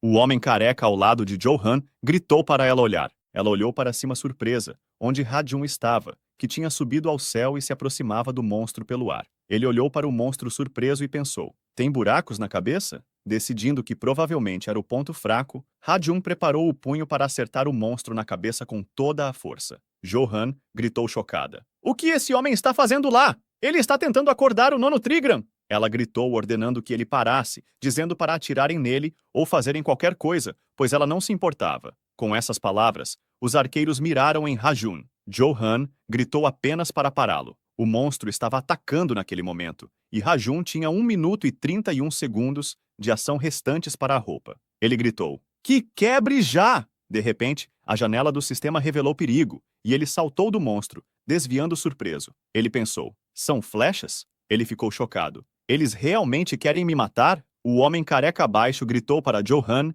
que ele estava desviando das flechas, e ela gritou irritada e surpresa que ele tinha olhos na nuca. Ha-jun estava se movendo ao redor do monstro, pulando entre as flechas, quando de repente uma delas acertou o monstro bem no olho. O homem careca xingou, gritando para atacarem, e ordenou que os soldados se aproximassem. O monstro gritou loucamente e as pessoas começaram a correr para a frente. Ha-jun se perguntou surpreso por que eram tão teimosos. Eles dispararam tantas flechas que esse golem parecia ter cabelo. Ele não entendia o que estava acontecendo. Jo-han deixou cair seu leque e, olhando para frente surpresa, disse: condenados não. Eles estão acabados. O olho do monstro brilhou vermelho intenso à medida que a segunda fase foi concluída. O monstro pegou fogo e Ha-jun junto com ele, gritando fogo. Ele pulava de um pé para o outro. As pessoas abaixo olhavam para o monstro enquanto ele começava a atacar muito violentamente, pisando com seu pé de pedra e fazendo sons frenéticos. O homem careca gritou que o monstro matou todos. Ele perguntou a Jo-han o que deveriam fazer. Ela ficou congelada em espanto e disse que não podiam fazer nada. Todos seriam transformados em cinzas. Ela olhou para o monstro, que estendia a mão de pedra para ela. Ha-jun, enquanto isso, gritava em cima do monstro e de repente começou a cair. Jo-han, notando-o, disse chocada: ele ainda está vivo? Ele tentou segurar-se com todas as forças, restando apenas 10 segundos de duração de sua roupa. Ele tentou bater no monstro o melhor que pôde, mas o tempo estava se esgotando. Quando restou 1 segundo, ele gritou furiosamente: quebre! Com essas palavras, a cabeça do monstro explodiu e ele começou a cair no chão. Tudo ao redor estava coberto de fumaça. Do-un, embaixo, disse fascinado: uau, ele derrotou o chefe da masmorra sozinho? Ele pensou: este é um simples entregador? Sentiu-se favorecido porque tinham um estilo de luta semelhante, pensando que nunca teria acreditado que encontraria um entregador aqui. Saltando, ele decidiu que levaria-o para a guilda jovem hoje, não importa o que. Jo-han, embaixo, tossia por causa da poeira. Ela disse que nunca teria pensado que esse perdedor seria capaz de derrotar o nono Trigram. O homem careca virou-se para ela com a pergunta de o que deveriam fazer. Jo-han disse que assim que a poeira baixasse, precisavam pegá-lo imediatamente. Ele claramente gastou muito esforço para derrotar os Trigrams, mesmo que não fosse um caçador de alto nível registrado, eles o pegariam sem dificuldade, e ele responderia por ter interferido na invasão da Guilda do Dragão Negro. Ela começou a dizer que queria olhar para aquele que foi tão audacioso, mas antes que ela pudesse terminar de falar, de repente algo caiu no chão na frente dela, e Jo-han gritou. O que era Do-un? Que perguntou. Como estão, dragões negros? Ele se posicionou na frente deles, e eles disseram surpresos. É o Do-un! Do-un disse que pensava que era isso que esses canalhas estavam tramando, então eles atraíram um novato para a guilda deles para sacrificá-lo ao golem. Jo-han gritou furiosamente. Como ele sabia que eles estavam aqui? Ela gritou para todos se prepararem para a batalha, pois o inimigo deles era Do-un, da guilda Yangwon. Ela disse a todos para tomarem cuidado com ele,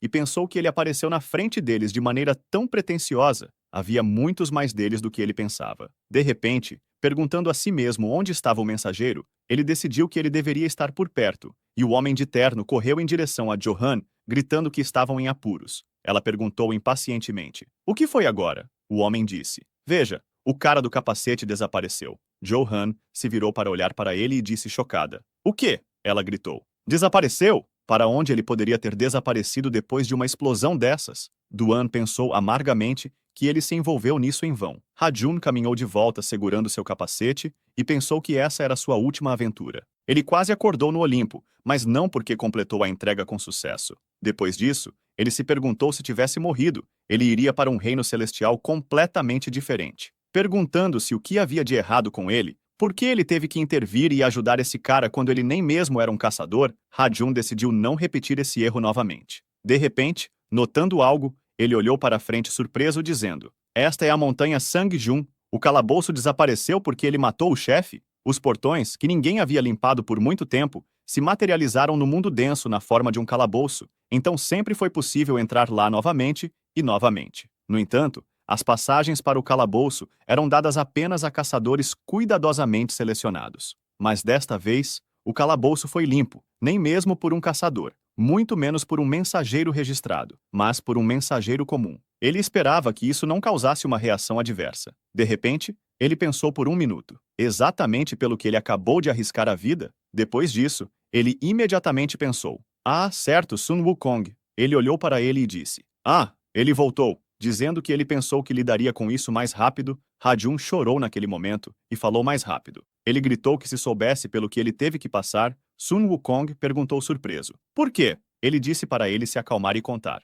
Ha-Jun gritou que ele disse que o que ele estava procurando era apenas um monte de sucata. Mas o monte de sucata se transformou em um enorme robô golem, que arranha o céu com o topo de sua cabeça. Ha-Jun disse furiosamente que ele nem começou a falar sobre aquele raio laser que quase o queimou até as cinzas. Sun Wukong disse chocado: "O quê? Isso é impossível! O nono Trigram enlouqueceu!" Sun Wukong perguntou se ele tinha certeza de que não o provocou sem saber. Ele disse que o nono Trigram não tende a se mover de forma alguma a menos que seja provocado. Ha-Jun pensou que, se as pessoas da Guilda do Dragão Negro não tivessem ido lá, ele não teria que passar por todo esse horror. Ele estava muito bravo com eles, pensando em talvez puni-los. Ele poderia destruí-los todos com um único golpe. Ha-Jun pensou com raiva: como eles ousam impedi-lo de trabalhar? Sun Wukong disse que parecia que tudo isso estava levando ao fato de que ele não poderia pegar sua caixa, dizendo que ele tem certeza que com raiva isso é impossível. E Ha-Jun disse que isso não é verdade porque ele trouxe. Ele estava chocado e perguntou surpreso: "O quê? Mas como?" Ha-Jun disse calmamente: "Quero dizer, como?" Ele disse que quebrou a cabeça do monstro. Isso é tudo. Tirando uma caixa da caixa e levando-a para Sun Wukong, ele perguntou o que havia na caixa. Ha-Jun disse que parecia uma caixa de metal, como aquelas usadas em restaurantes chineses. Sun Wukong, de repente, riu loucamente. Ele disse loucamente que nos céus ele quase matou esse monstro, mas agora ele foi destruído por um mortal completamente comum sozinho. Virando-se para Ha-Jun, ele perguntou qual era o nome dele. Ha-Jun se apresentou, e Sun Wukong disse claramente. De repente, ele usou força e direcionou o feixe para a caixa. Ha-Jun não entendeu o que estava acontecendo e ficou muito assustado quando, de repente, houve uma explosão, e ele, sentado no chão em uma nuvem de fumaça, disse após a explosão: "O que é isso?" Ele pensou que viu um cajado cair da caixa. Seus olhos se arregalaram de surpresa e ele viu algo que não esperava. Em pé na frente dele estava Sun Wukong, que disse que ele era agora seu servo. Se ele não tivesse concordado em ajudar, então ele teria esperado por Sansen por um longo tempo. Ele disse: "Quem sabe quantos anos mais?" Ele teria ficado preso nessa montanha. Sun Wukong se ergueu em toda a sua altura no chão, e Ha-Jun pensou surpreso: o cajado dourado. Sun Wukong, saltando na nuvem macia, disse que talvez devesse sair dali antes que o imperador de Jade descobrisse. Subindo ao céu, ele gritou para Ha-Jun que se o destino os reunisse novamente, eles se encontrariam outra vez. Mas por enquanto, Ha-Jun olhou para ele maravilhado, gritando para ele esperar. Depois disso, ele gritou que não se importava que ele estivesse indo embora, mas que ele não o pagou. O rei macaco lançou uma sacola de dinheiro na cara dele de cima, que Ha-Jun pegou. No céu, Sun Wukong disse: "Um jovem tolo, ele, um grande profeta e igual aos celestiais, é alheio à mesquinhez e já o pagou." Ele gritou que essa sacola continha apenas uma pequena recompensa por seus esforços. Ha-Jun segurou a sacola nas mãos e se perguntou interessado o que havia lá dentro. Sun Wukong gritou para ele: "E agora, de fato, é hora de dizer adeus." E o deixou sozinho. Ele gritou novamente para ele esperar: "Grande profeta, mas não tenho direito a uma gorjeta?" Sun Wukong não o ouviu mais. E Ha-Jun percebeu que não havia mais sinal dele. Segurando a sacola na mão, ela brilhou. E Ha-Ong, olhando para ela, pensou: ele realmente acha que isso é uma gorjeta normal? Ha-Jun estava comendo macarrão contente e assistindo TV. Notícias de última hora foram exibidas na TV. Ontem à tarde houve relatos chocantes de que a Guilda do Dragão Negro supostamente limpou a montanha Ha-Jun usando táticas especiais enquanto atacavam o chefe. Ha-Jun olhou para isso e pensou: idiotas. Ele pensou que, bem, Os negócios sombrios da Guilda do Dragão Negro foram expostos a todos. O homem na TV disse que agora haveria algumas palavras de um caçador novato contando o que aconteceu no local. O cara segurando um microfone disse que todos foram enganados e que ninguém avisou que teriam que lutar contra o chefe. A jornalista perguntou a ele se havia rumores de que um homem desconhecido com um capacete havia aparecido no local. E o cara que ela estava entrevistando gritou: "Sim, é verdade!" Ele disse que o salvou quando estava prestes a ser jogado na cova de fogo e que ele foi quem derrotou o chefe. Então, sem ele, eles não teriam sobrevivido. Ha-Jun olhou para isso e disse presunçosamente que já pensava que estava acabado quando, de repente, foi levado para frente. Felizmente, ele manteve sua identidade em segredo e salvou essas pessoas, mas o mais importante era seu salário. Seu saldo atual era de 95.300 moedas. Dessa entrega, ele ganhou 70 mil, e parecia que após a luta com o monstro, ele merecia mais. Mas, se você traduzir tudo isso em dinheiro real, equivale a nada menos que 700 milhões de vitória. Ha-Jun riu zangado e disse que com tanto dinheiro, ele poderia comprar qualquer casa em Seul. Depois da luta, ele também recebeu uma recompensa especial. No início, ele não entendia por que precisava disso. Eram os pelos de um macaco de pedra, os pelos de um macaco de pedra da montanha Ha-Jun, o grande sábio Sun Wukong. Se você colocar a palma da mão para baixo e soprar suavemente, poderia momentaneamente invocar um clone de Sun Wukong, mas havia apenas um uso disponível. Ha-Jun olhou para isso surpreso e pensou que era incrível que ele pudesse invocar Sun Wukong. Ultimamente, ele frequentemente andava na beira da faca, enfrentando todos os monstros. Mesmo que fosse apenas um clone, ainda não seria supérfluo. Ha-Jun estava encantado com o presente, pensando que era como ter uma vida extra. Nesse momento, ele recebeu uma notificação de que tinha um novo pedido de entrega. Ha-Jun pegou o telefone pensando, justo na hora, e decidiu que hoje teria que trabalhar mais. Vestindo o terno, ele imediatamente colocou o capacete. No grande prédio, Sun Jun correu para a frente, gritando para Dun se ele estava bem. Ele estava deitado no hospital, envolto em bandagens, e perguntou: "Senhor?" Ele disse que pensava que ele já tinha ido para Busan ontem. Sun Jun ficou na frente dele e disse que sim, mas ele não podia ficar lá por tanto tempo, especialmente porque foi culpa dele que ele acabou ali. Dun o interrompeu perguntando o que ele disse, que não foi culpa dele de forma alguma. Ele mesmo deveria ter avaliado a situação com antecedência e ele próprio é o culpado. Ele disse que não foi cuidadoso o suficiente.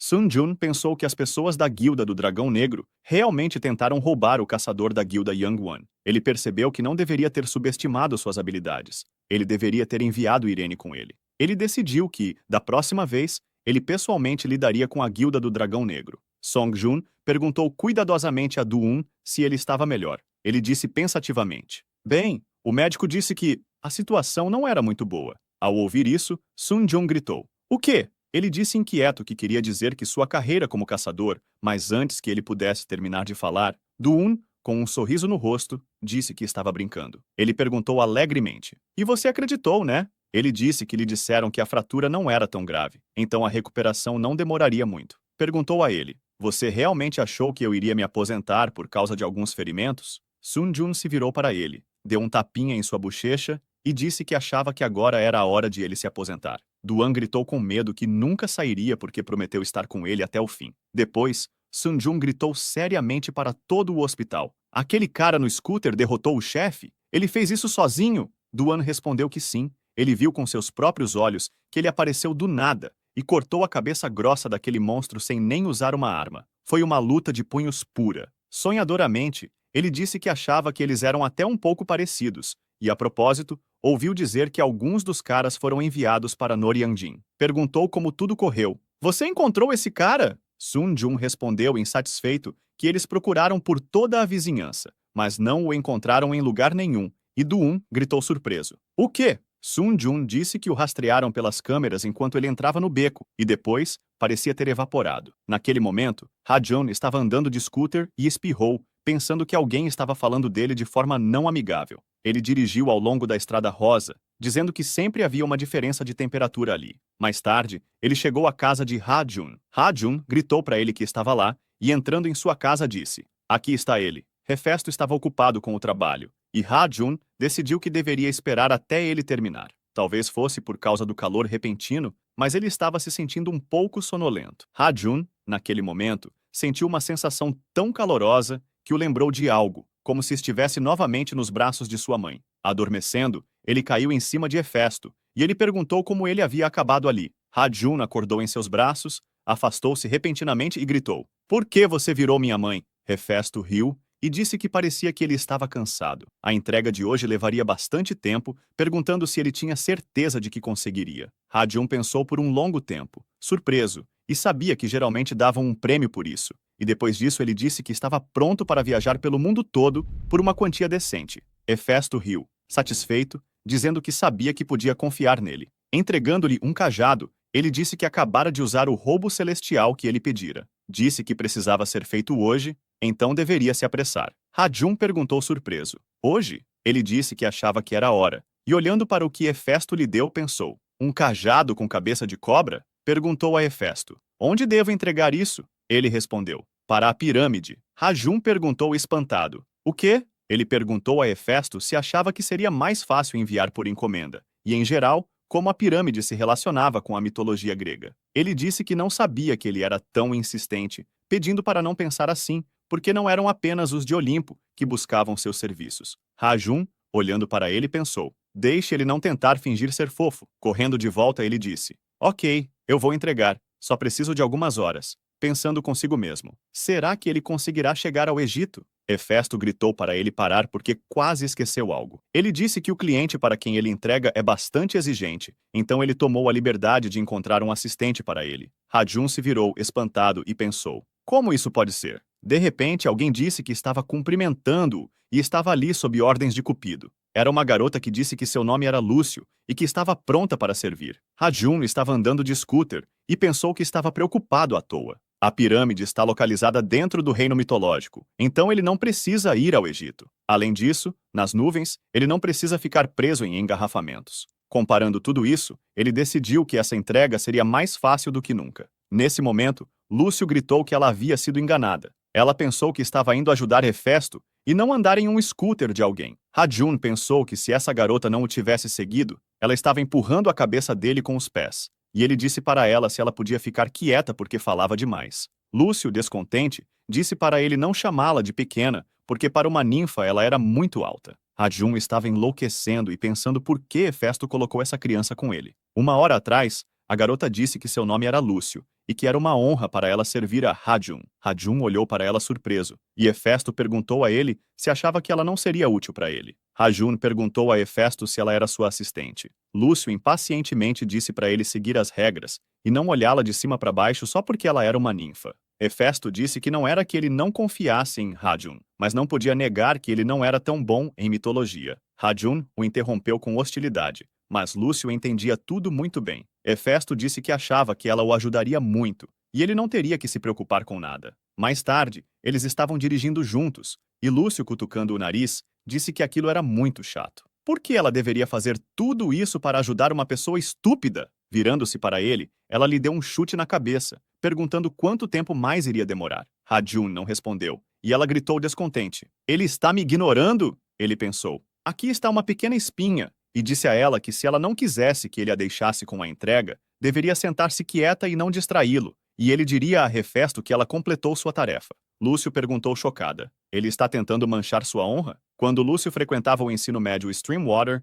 ela pulou 2 séries. Depois continuou seus estudos na prestigiada Universidade Streamwater, tornando-se uma ninfa de elite como uma profecia descida ao mundo. Lúcio gritou para ele não ousar, mas de repente uma bala voou para sua boca e ela parou e perguntou: hã? Ela cobriu a boca com as mãos e gritou: o que é isso? Ha-Jun, descontente, pensou que ela era muito barulhenta, dizendo que era apenas um doce e que daria mais se ela se sentasse quieta e mantivesse a cabeça baixa. Ela estava chocada e não conseguia entender o que era. Era um gosto divino, como se anjos estivessem dançando em sua boca. Mas, virando-se para ele, Lúcio disse que esperava que ele não estivesse mentindo e que daria mais doces a ela. E ele disse para ela não se preocupar, porque ele cumpria sua palavra. Ele sabia que o caminho para o coração de uma criança era apenas através do estômago. Enquanto isso, eles tinham 800 metros restantes para o destino deles. Agora ele finalmente poderia se concentrar na estrada. Eles dirigiam calmamente para a frente. De repente ele viu 2 olhos brilhando e pensou: o que é isso? Ele diminuiu a velocidade repentinamente. Eles estavam em uma enorme nuvem de poeira. Lúcio, naquele momento, se virou e disse: homem, ela estava quieta como prometido, então agora ele tem que dar a ela doces. Rajun pensou com raiva que ele poderia simplesmente ter batido nela na cabeça gritando: Ei, por que você não me avisou sobre o perigo? Lúcio gritou que ele mesmo disse para ela ficar em silêncio, e Rajun, tirando-a da motocicleta, de repente ouviu uma voz falando de um convidado não convidado. Lúcio olhou para a frente, surpresa. Era uma estátua de uma esfinge que disse que se ele quisesse passar, precisava resolver um enigma. Lúcio gritou de horror: É a esfinge! Ela disse que esse terrível monstro faz uma pergunta a todos que se aproximam e devora inteiros aqueles que respondem incorretamente. A esfinge, uma parente de Tifão, uma besta que uma vez derrotou Zeus e quase destruiu o Olimpo. Claro, a esfinge não é tão forte, mas Rajun não é um herói lendário, então ele não deveria enfrentar isso apenas com uma ninfa. Ele sentia como se estivesse indo para a morte certa. Seu instinto lhe dizia que o golpe era inútil contra a esfinge, mas não havia tempo para pensar. Rajun olhou para o telefone, estendeu a mão e pensou: bem, ele espera ser pago o suficiente. Com esses pensamentos, ele caminhou para a frente e Lúcio gritou para ele: Para onde ele está indo? Ele perguntou a ela se ela não entendia que ele ia resolver o enigma. Lúcio, ao ouvir isso, gritou: Mas ela vai engoli-lo se ele errar. Ela disse que ele morreria em um estômago fervente, e Rajun calmamente disse para ela não se preocupar, porque ele não morreria. Ele não era tão estúpido. Todos sabiam o enigma da esfinge. Lúcio voou com asas no ar e antes disso, falou terrivelmente. E Rajun pensou que o enigma era tão popular que era simplesmente impossível errar, embora ele mesmo soubesse que definitivamente não resolveria outros enigmas. Nesse caso, ele tinha consigo o cacho de cabelo de Sun Wukong, se algo de repente desse errado. A esfinge se voltou para ele, perguntando se ele estava pronto para resolver o enigma. Rajun disse a ela que não tinha muito tempo, então pediu que fizesse a pergunta rapidamente. Lúcio, naquele momento, gritou chocada: Ele realmente aceitou o enigma! Ela chorou de medo,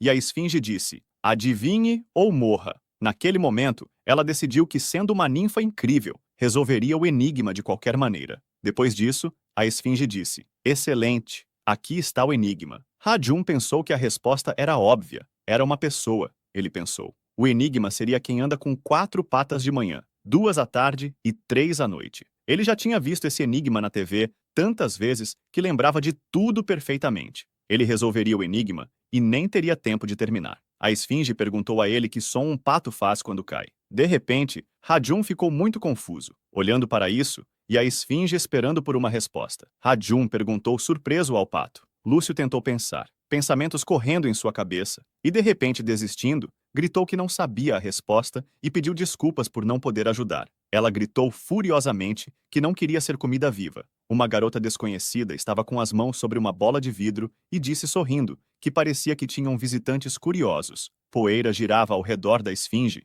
que imperiosamente lhe disse para dizer que som um pato faz quando tropeça e cai. Rajun ficou na frente dela e pensou: o que é isso? Um enigma, como uma piada estúpida. Ele pensou que a resposta já era óbvia, de repente percebendo que não. Essa é a esfinge. Essa pergunta pode ter uma reviravolta inesperada. A esfinge disse que ele tinha 3 minutos para resolver, depois do que Rajun pensou que, no entanto, ele o superestimara. Lúcio chorou dizendo que isso significava que era verdade que esses enigmas não podiam ser resolvidos. Ela disse que até ela, a Mega Elite, não tinha ideia, e agora essa esfinge iria comê-la, tudo por causa desse homem estúpido. Antes disso, Lúcio estava na floresta perguntando a um homem, voltando-se para ele como professor, se os enigmas da esfinge eram realmente tão difíceis. O homem com óculos e bigode respondeu a ela que ela mesma poderia adivinhar que antes que Edius conseguisse resolver o enigma da esfinge, ele já havia engolido várias centenas de pessoas. Lúcio gritou em choque, então nem ele conseguiu resolver o enigma da esfinge. Ele respondeu que nem o reitor conseguiu. Se ela tivesse a má sorte de encontrar a esfinge, então era melhor correr o mais rápido que pudesse sem olhar para trás.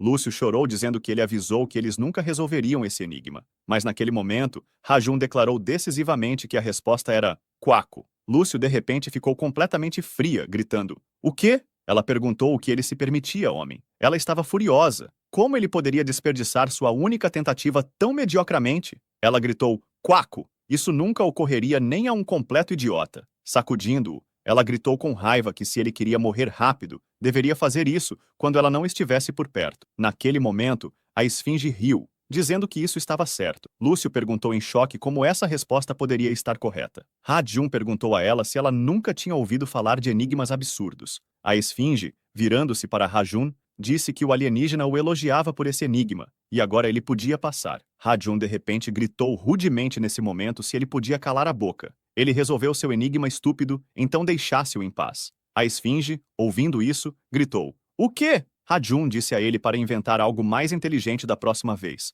porque isso era jardim de infância. E tendo gritado isso, sentou-se na sua scooter naquele momento, ligando o motor. Ele olhou para o rosto da esfinge e perguntou a ela se ela estava chorando. Ha-Jun riu, e a esfinge mandou-o embora, dizendo que ele apenas tinha areia nos olhos. Ha-Jun dirigiu de volta pensando que a missão com a esfinge foi um sucesso F concluída. Era uma esfinge chamada Hipopótamo. Ele precisava ser domado como um gato. Ha-Jun virou-se para Lúcio, avisando que ele estava acelerando agora, então ela deveria segurar firme, ao que ela disse que tudo bem, pensando que ele era humano. Mas então como isso veio à sua mente? Eles estavam na Arganta. A Jaun disse que estavam quase lá, e só precisavam atravessar a garganta. E naquele momento Lúcio, envergonhada, virou-se para ele dizendo "homem", e ele perguntou o que ela disse. Ela pediu desculpas a ele por suas palavras, porque ela deveria ajudá-lo ao longo do caminho, mas tudo o que ela fez foi condená-lo por ser humano, e agora ela não merecia ser chamada de Mega Elite. Ha-Jun, gentilmente, disse a ela para parar porque ela não tinha nada a se reprovar.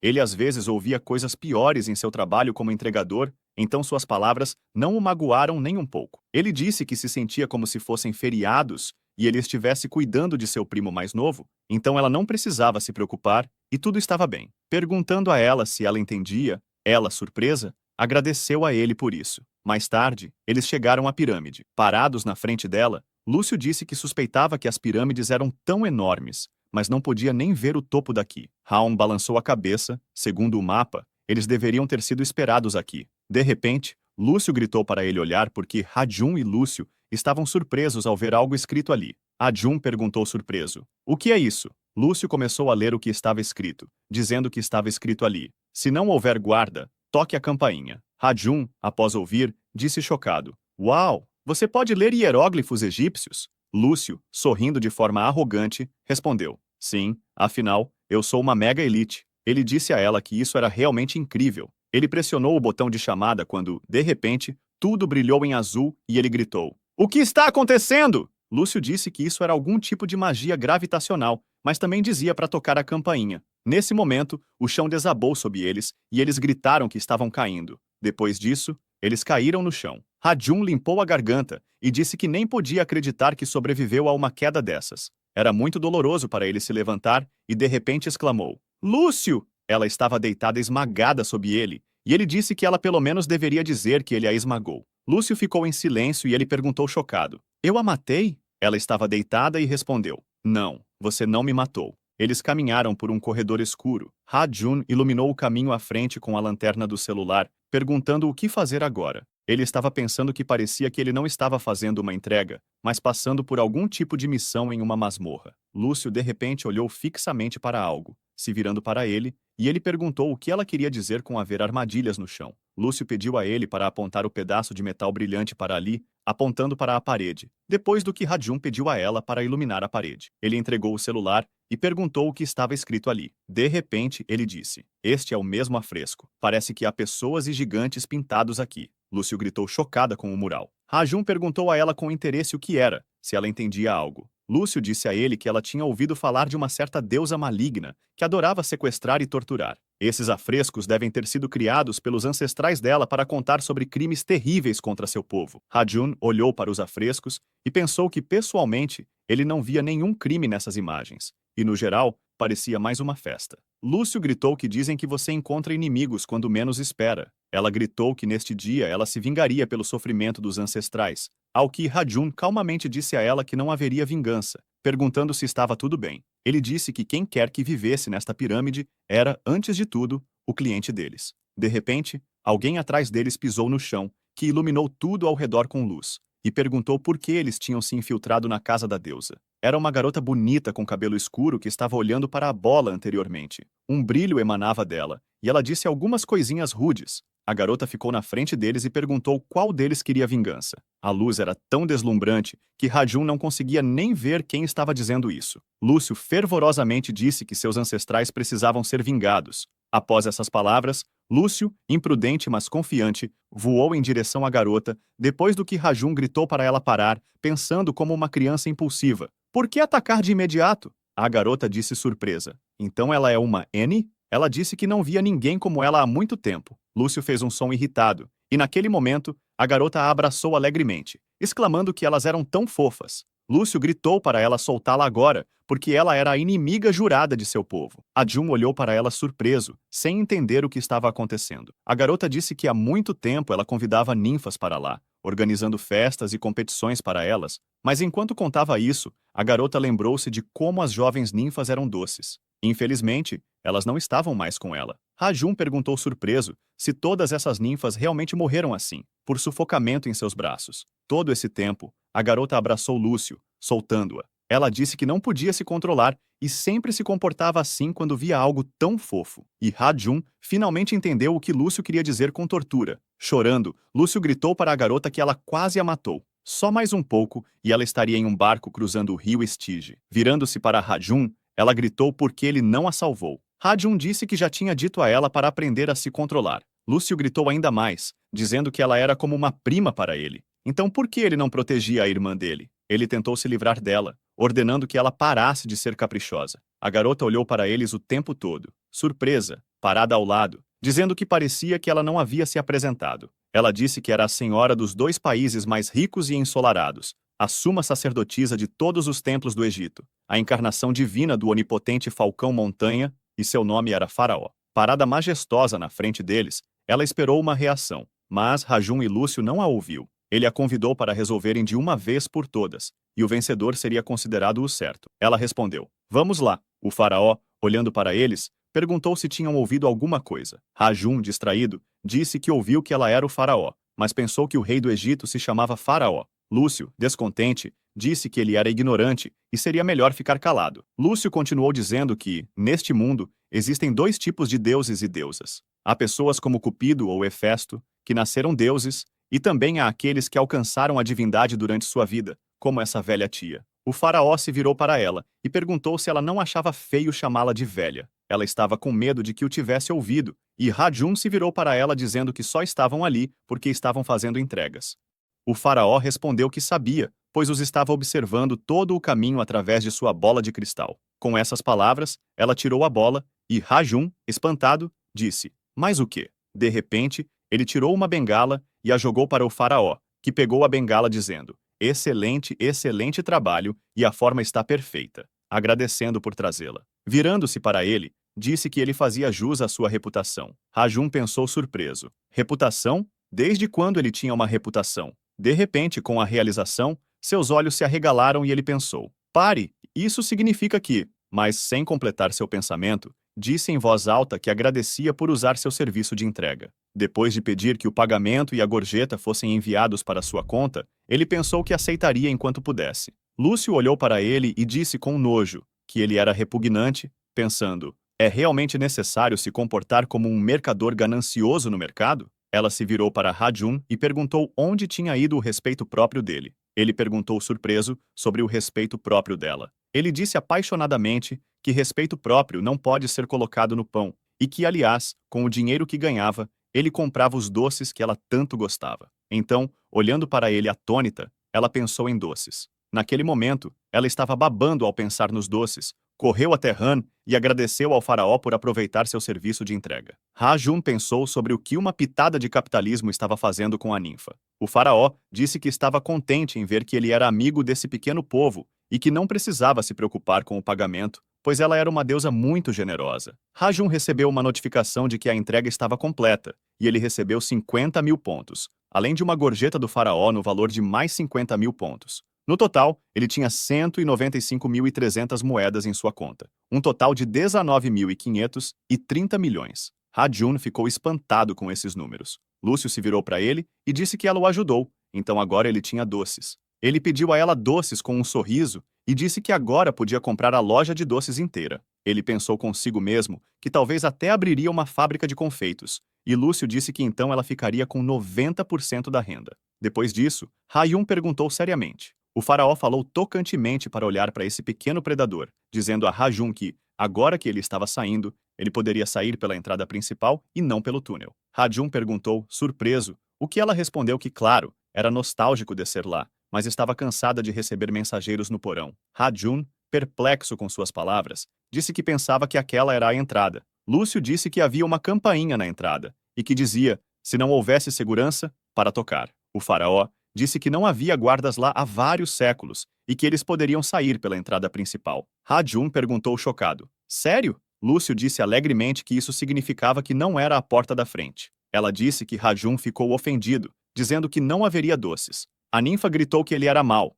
mas naquele momento, a entrega para a pirâmide foi concluída. Chegando de volta ao seu destino, Ha-Jun disse cansado que finalmente tinham voltado. Ele nem sabia como sobreviveram. Ele começou a acordar Lúcio, que estava dormindo, dizendo que tinham chegado, então era hora de ela acordar. Ela estava babando em seu sono, e Ha-Jun, percebendo isso, ficou muito enojado. Lúcio acordou perguntando se já estavam de volta. Ele perguntou o que ela queria dizer com já. Ela não via que já estava escuro? Lúcio disse que não podia ver nada, ao que Ha-Jun perguntou se ela talvez abriria os olhos. Ele disse que estavam na forja de Hefesto, e Lúcio, quando abriu os olhos, ficou atônita. Ela se virou para ele. Ha-Jun perguntou o que ela disse. Ela estava grata a ele por essa aventura, porque se divertiu muito. Depois disso, Ha-Jun olhou para ela surpreso e perguntou o que havia de errado com ela. Ele realmente pensou que haviam feito a entrega, então era hora de se despedir. Ha-Jun ficou pensativo e então disse que era mútuo, pois ele também se divertiu com ela, mesmo que ela falasse muito. Lúcio fez uma careta de desagrado